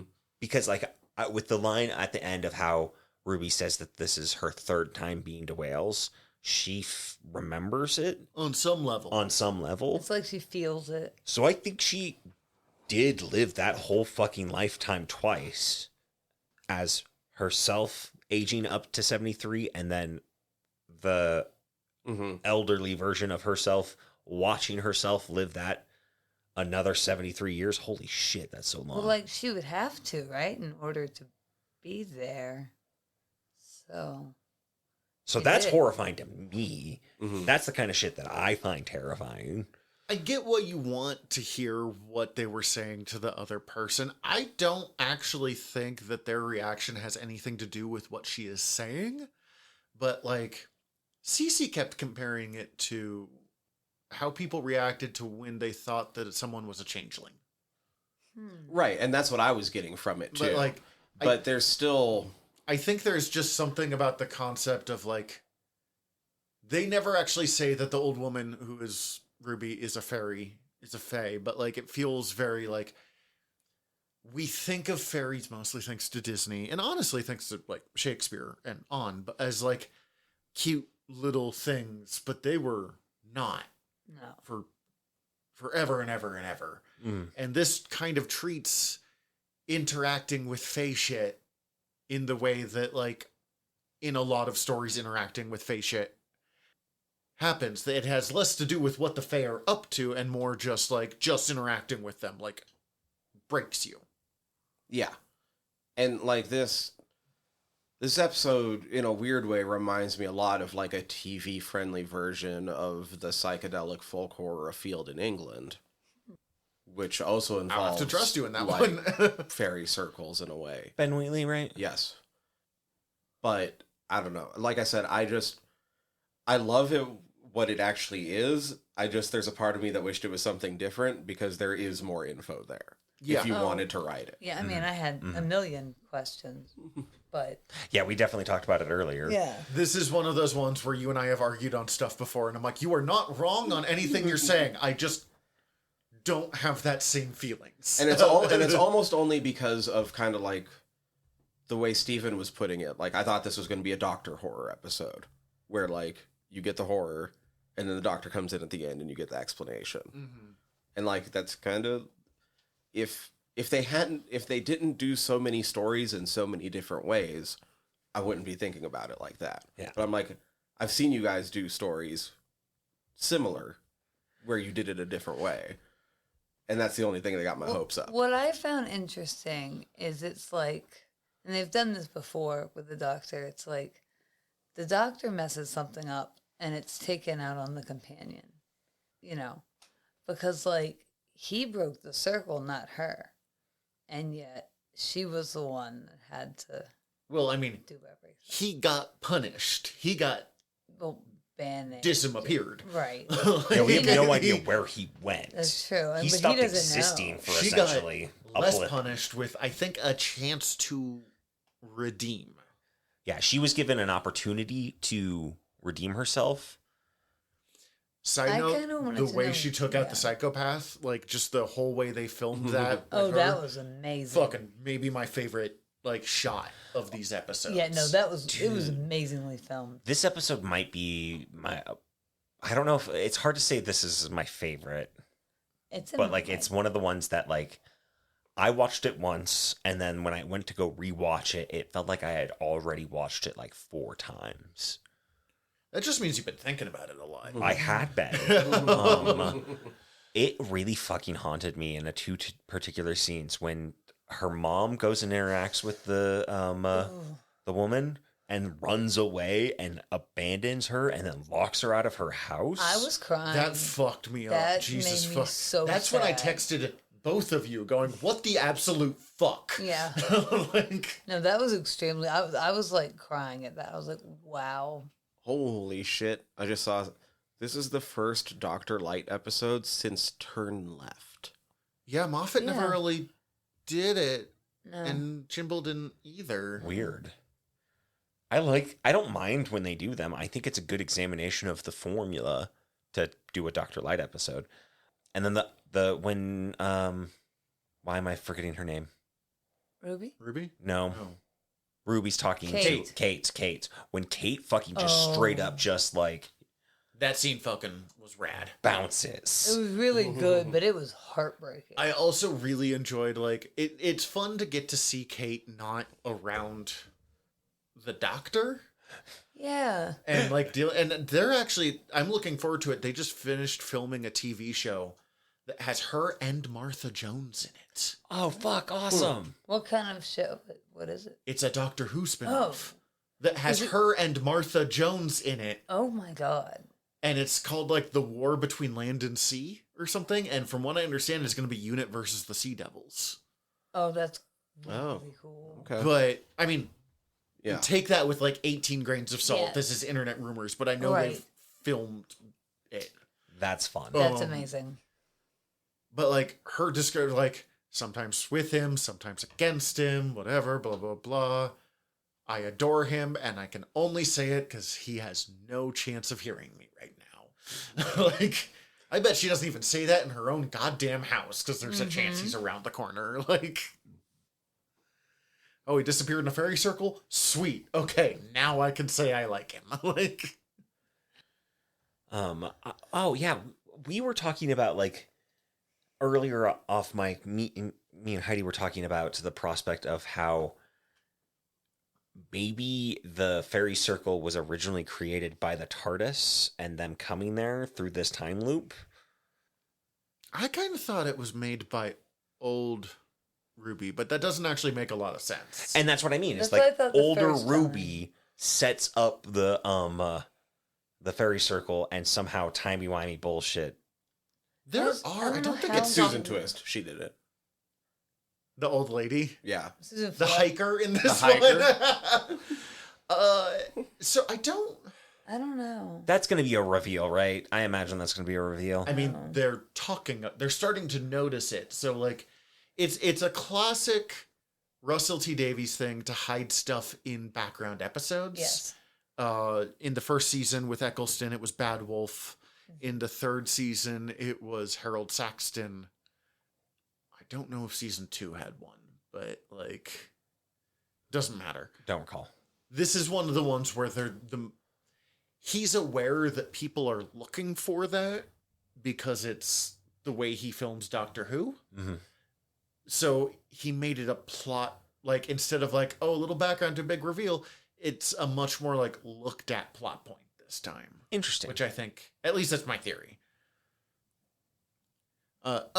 Thing I thought with what Tyler was saying about I've seen you do this sort of story but end it in a slightly different way. Yeah. I think a big theme of this season is doing Doctor Who slightly different. Yeah.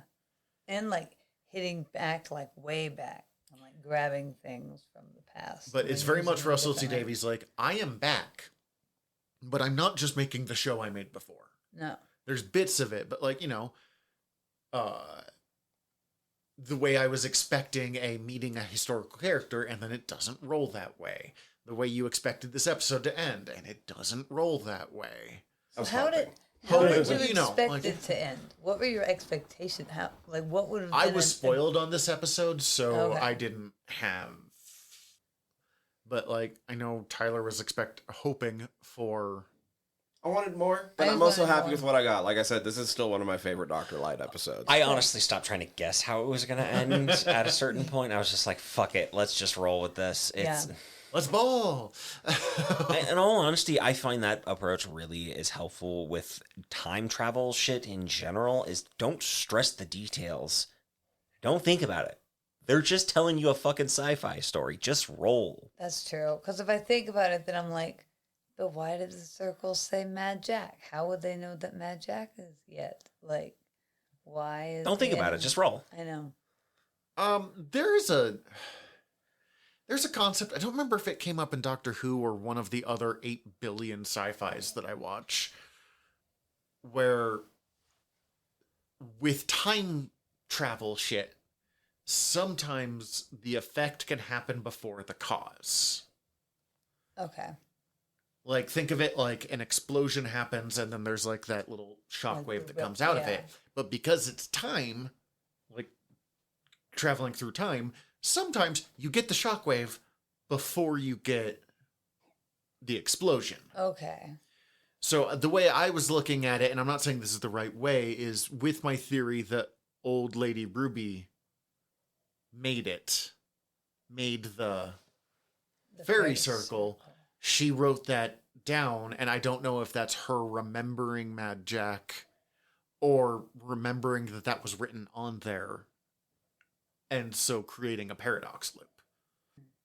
But there's also no evidence that she created it whatsoever in this Yeah. episode, so it's entirely just my...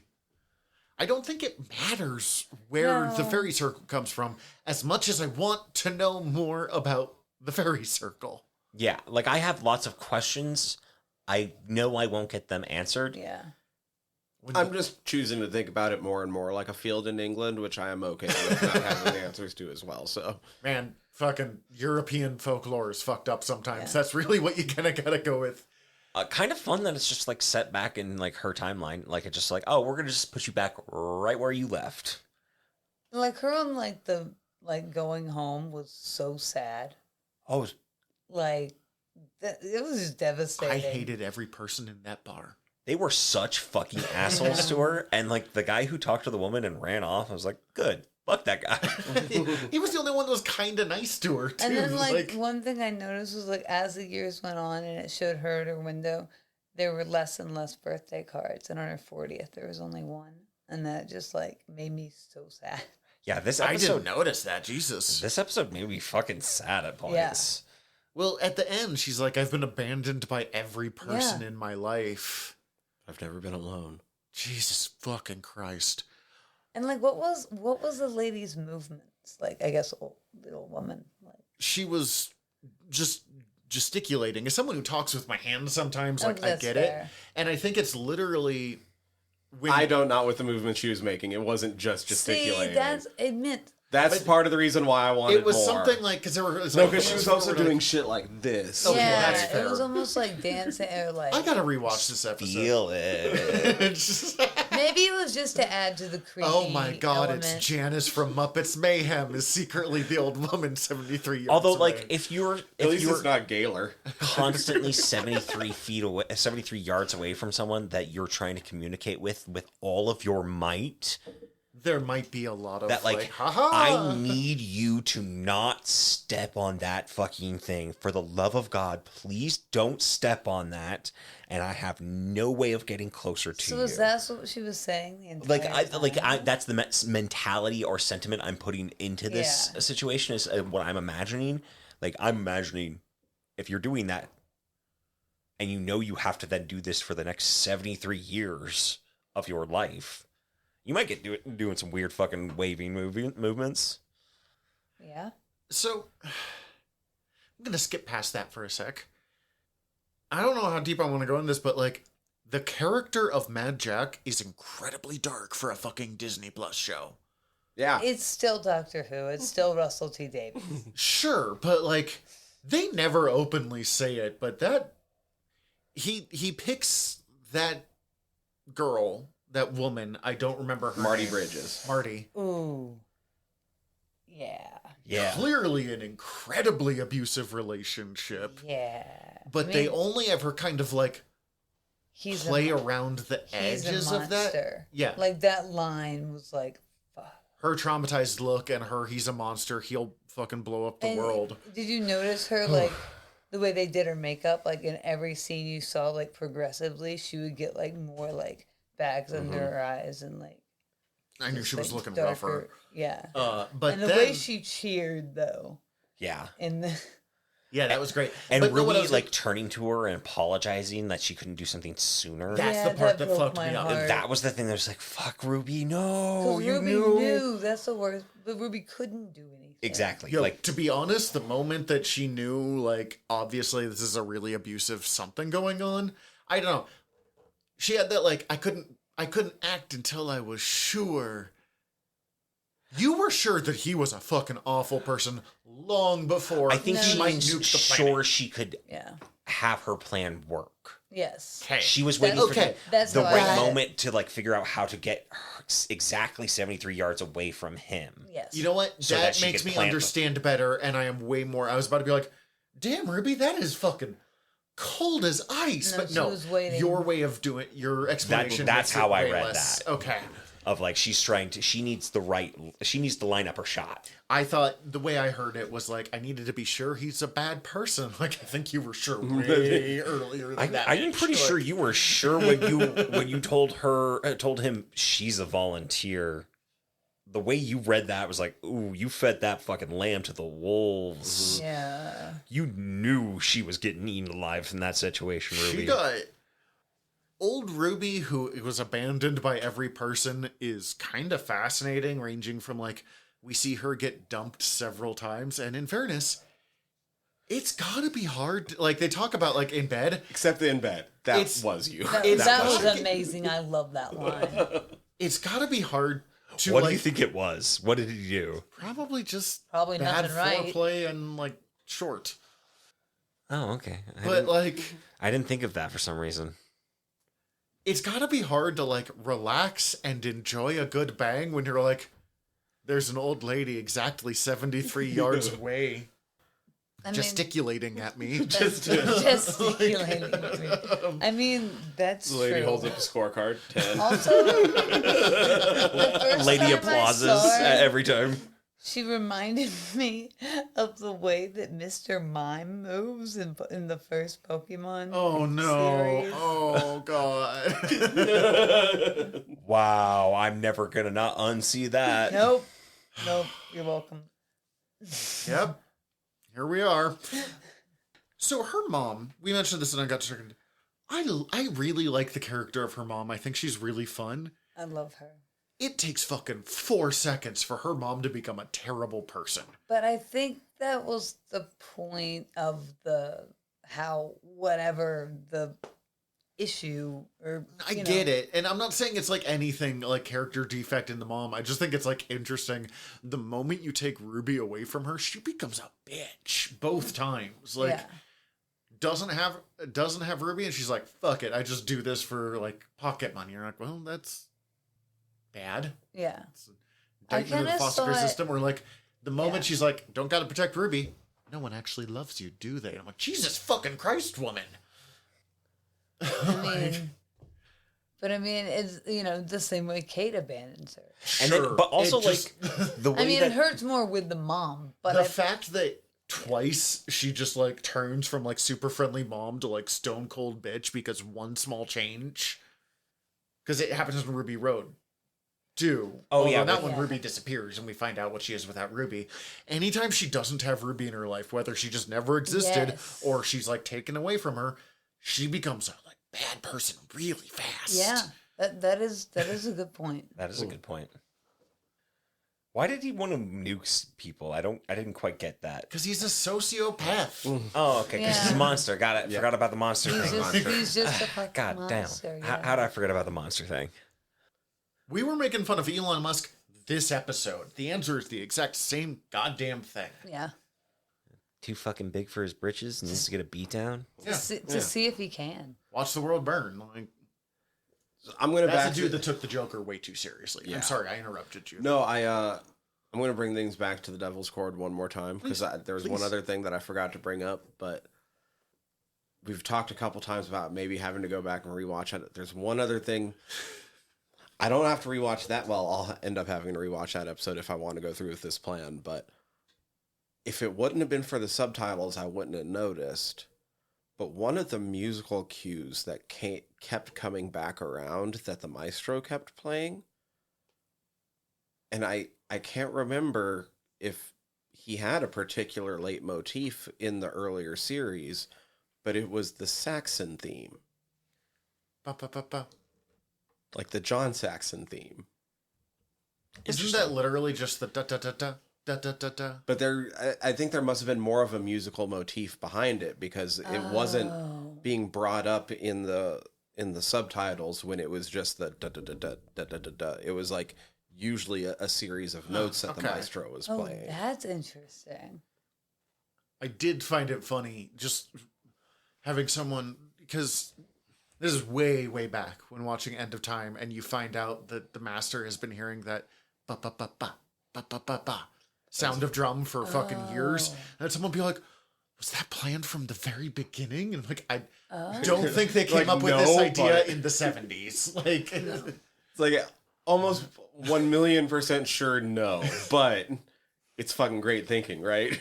they might have come up with it the moment Russell T Davies started thinking about the master, but otherwise, no. Yeah, the heartbeat of a Time Lord. Fuck, that's great shit every time I think about that. I might need to watch some old school Doctor Who again. I was literally just thinking about this the other day, and the more we've talked about old school Who, and just not even just old school Who, but just some of the new Who, I want to go back and rewatch.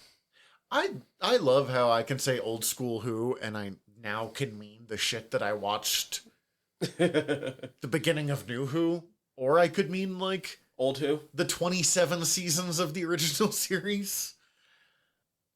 I will say, if you go watch early Russell T Davies, it's not bad. It's still extremely good, but I watched the first Donna episode recently, and man, it feels of an era.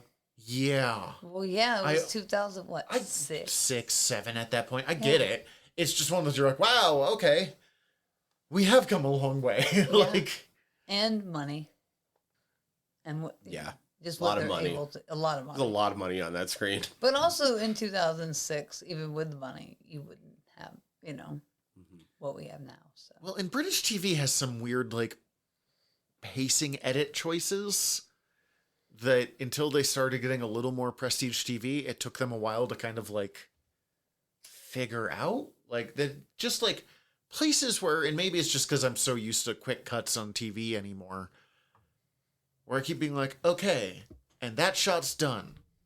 And then it goes for another, like, 4 seconds. And I didn't really notice it till I was rewatching and went, oh, okay. Just Really just lingering on that frame. don't know why, but it's fine. It's not bad. It's just Okay. I don't know if I have much more on the episode, though. yeah, that's I ended up having to back it back to Devil's Chord because I realized there were still things I was thinking about. yeah, man. episode. That one really is just That one, It's hands to layered. you. It's I'm layered. gonna have to rewatch it. it's the one I want to rewatch the most of this season, I think, so far. I don't know how much I'm gonna rewatch 73 Yards, but it's the easy winner for me. yeah, I don't. I'm trying to think now. Turn Left was a great Dr. Light episode. Mm-hmm. Remind me which one's that? It's Yeah. the one where Donna gets the weird beetle thing on her back and it like changes her past. And usually for people, it changed one small thing in their past. What if I turned left instead of turning right? yeah. Or turned right instead of turned left? And it changes one small thing, and the beetle can like feed off the energy, but it doesn't change anything. But the thing that they changed with Donna is she took a right turn and got a different job instead of the job that led to her meeting the doctor for the Right. first time. So the doctor does not survive the encounter that she helped him with the first time. So fucking World War III happens because the That's doctor's not there to stop shit, and we just get to see all the times they saved modern Earth over the course of like 2 seasons. Except it's just Donna's life getting increasingly shittier as like bad shit happens in the background all the time. Yeah, that was a devastating. It's a great episode, but fantastic. it is like. But then, like, I'm trying to think of the other Dr. Light episodes. There's that fucking awful one about the Doctor fanboys that ends up with. Oh, Love and Monsters? Yeah. That's Ends up with the woman being, like, merged with a Moaning piece Myrtle. of. Being merged with concrete as the doctor trying to save her. Yeah, that It's was It's got that one weird. ELL song. Yeah. And he's like, we even have a bit of a love Mr. life. Blue And they're like, Sky. don't tell that. I'm like, you're just. Sorry to be crude here. She's stuck in a piece of cement and you're face fucking her for the rest of time. This is fucking hell on earth for this poor woman. The Major from Green Street Hooligans was face fucking Moaning Myrtle for the rest of the Oh time. my god, It's awful. that's terrible. The moment at first I was like, oh sweet, and then the more I have thought about that episode, the more horrifying it was. The most horrifying thing that I realized immediately is how is she still alive? Yeah. She's a brick. I know. Okay, so The it brick. Ow.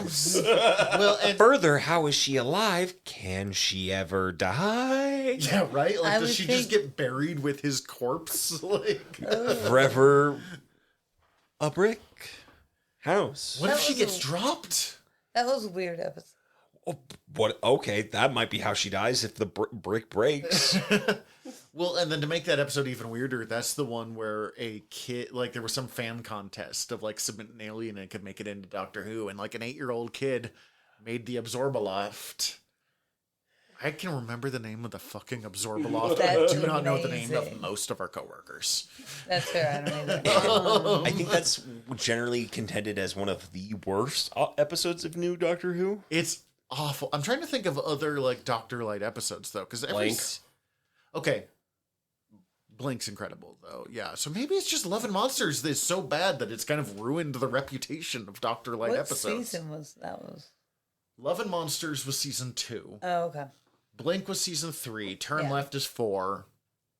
Eccleston didn't really have a Doctor Light episode. So it's literally just that run of... Of 10? Oh, yeah. Huh, okay. For some reason, I thought it was a way bigger thing. I wish it was a bigger thing. Yeah, I like them. I think overall they have a good track record, other than Love and Monsters. Anytime we get to see the companions having to deal with shit without the doctor is great. When Martha has to like travel across the world in the end of her season for a while, and the weird master took over the world storyline, or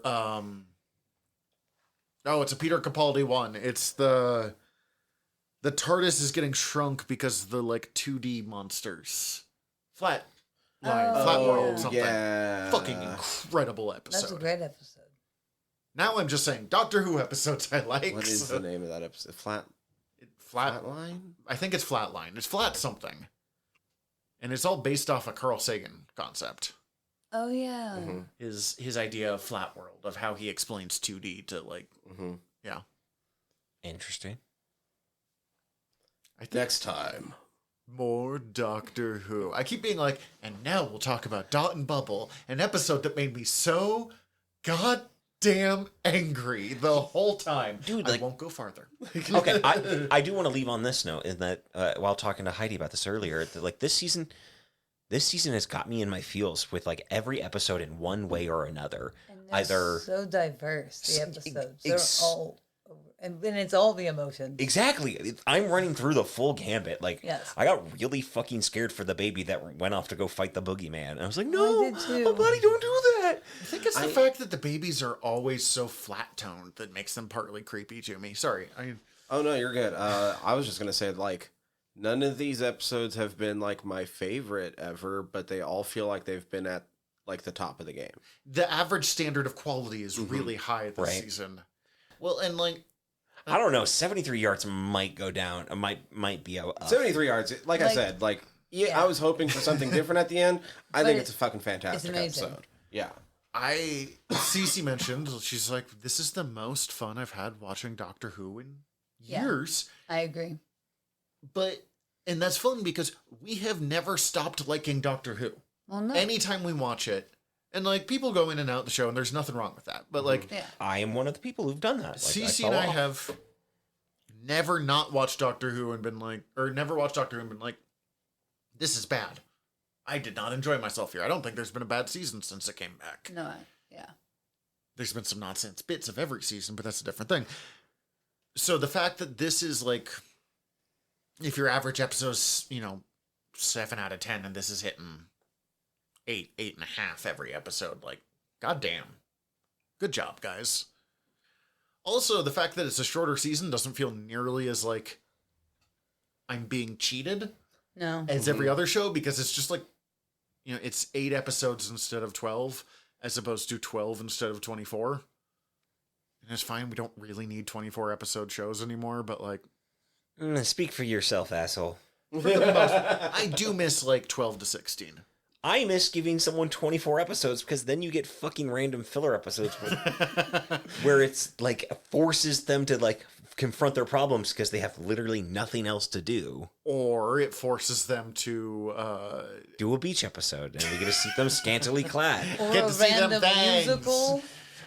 I love a good random musical. or sometimes the character regression has to like, well, we have to undo everything we learned last episode because I got 3 more episodes till the finale. Okay, so we don't need the Flash. I get it.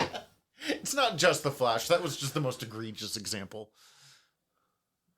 I need to finish Legends of Tomorrow. Yeah, dude. Both yes and no. Having finished it and knowing there's not going to be more makes me sad. I did, especially because, okay. But yes, you should finish it. I have been watching Arrow clips on YouTube now, so maybe I do need to go back. I also just started rewatching The Flash. I guess I just haven't had the trash in my life lately. Like, Sometimes The you shows need we've that, been watching have been too good. you need that cotton candy there sometimes. is something about shitty B-movie TV. We've all talked about how much we love Monster of the Week. We're just happening to watch really high quality Monster of the Week right now. Mm-hmm. Give me that Briscoe County Jr. All right, but next time, more high quality Monster of the Week. Although we're getting towards the end of the season, so I assume there will be a couple of episodes. We're gonna watch the rest of the season and the Christmas special that came out Yeah. a couple of weeks ago. I'm excited. Christmas? One of these episodes is going to be like just like chock-a-block lore heavy. It's got to be. Oh, I'm sure. I think it's going to be the last 2 episodes of this season. If I'm putting money on it, Probably, yeah. the second to last is going to be a lot of stuff, and then the last one's going to be a lot of fallout. And I'll probably cry. 'Cause You should know. You're the one that's seen this. But that's next time. Until then, we're your Generals of Nerdery. I'm Zach. I'm Tyler. Dismissed. Hi, everybody. General Tyler here. If you like the show, please hit subscribe however you're listening to us right now. Also, if you could rate and review us however you're listening to us right now, or preferably over at Apple Podcasts, we would super appreciate it, as the whole world is ran on algorithms, and we want to be all up in them, getting our voice out to more places. Also, tell your friends. We always appreciate that. If you want to get in contact with us, ask us questions, give us comments, email us generalnerderypod@gmail.com. You can also contact us through our website, www.generalnerdcast.com. While you're there, check out all of our back catalog, or click the links up at the top, as we are part of the Earworm Podcast Network. Go check out all of our sister shows. We're involved with most of them, so if you already like listening to us talk, it might be in your best interest. And if you want to check out everything from the network, head over to earworm.com, EARVVYRM.com. We'd super appreciate it. Love you all. Have a good one.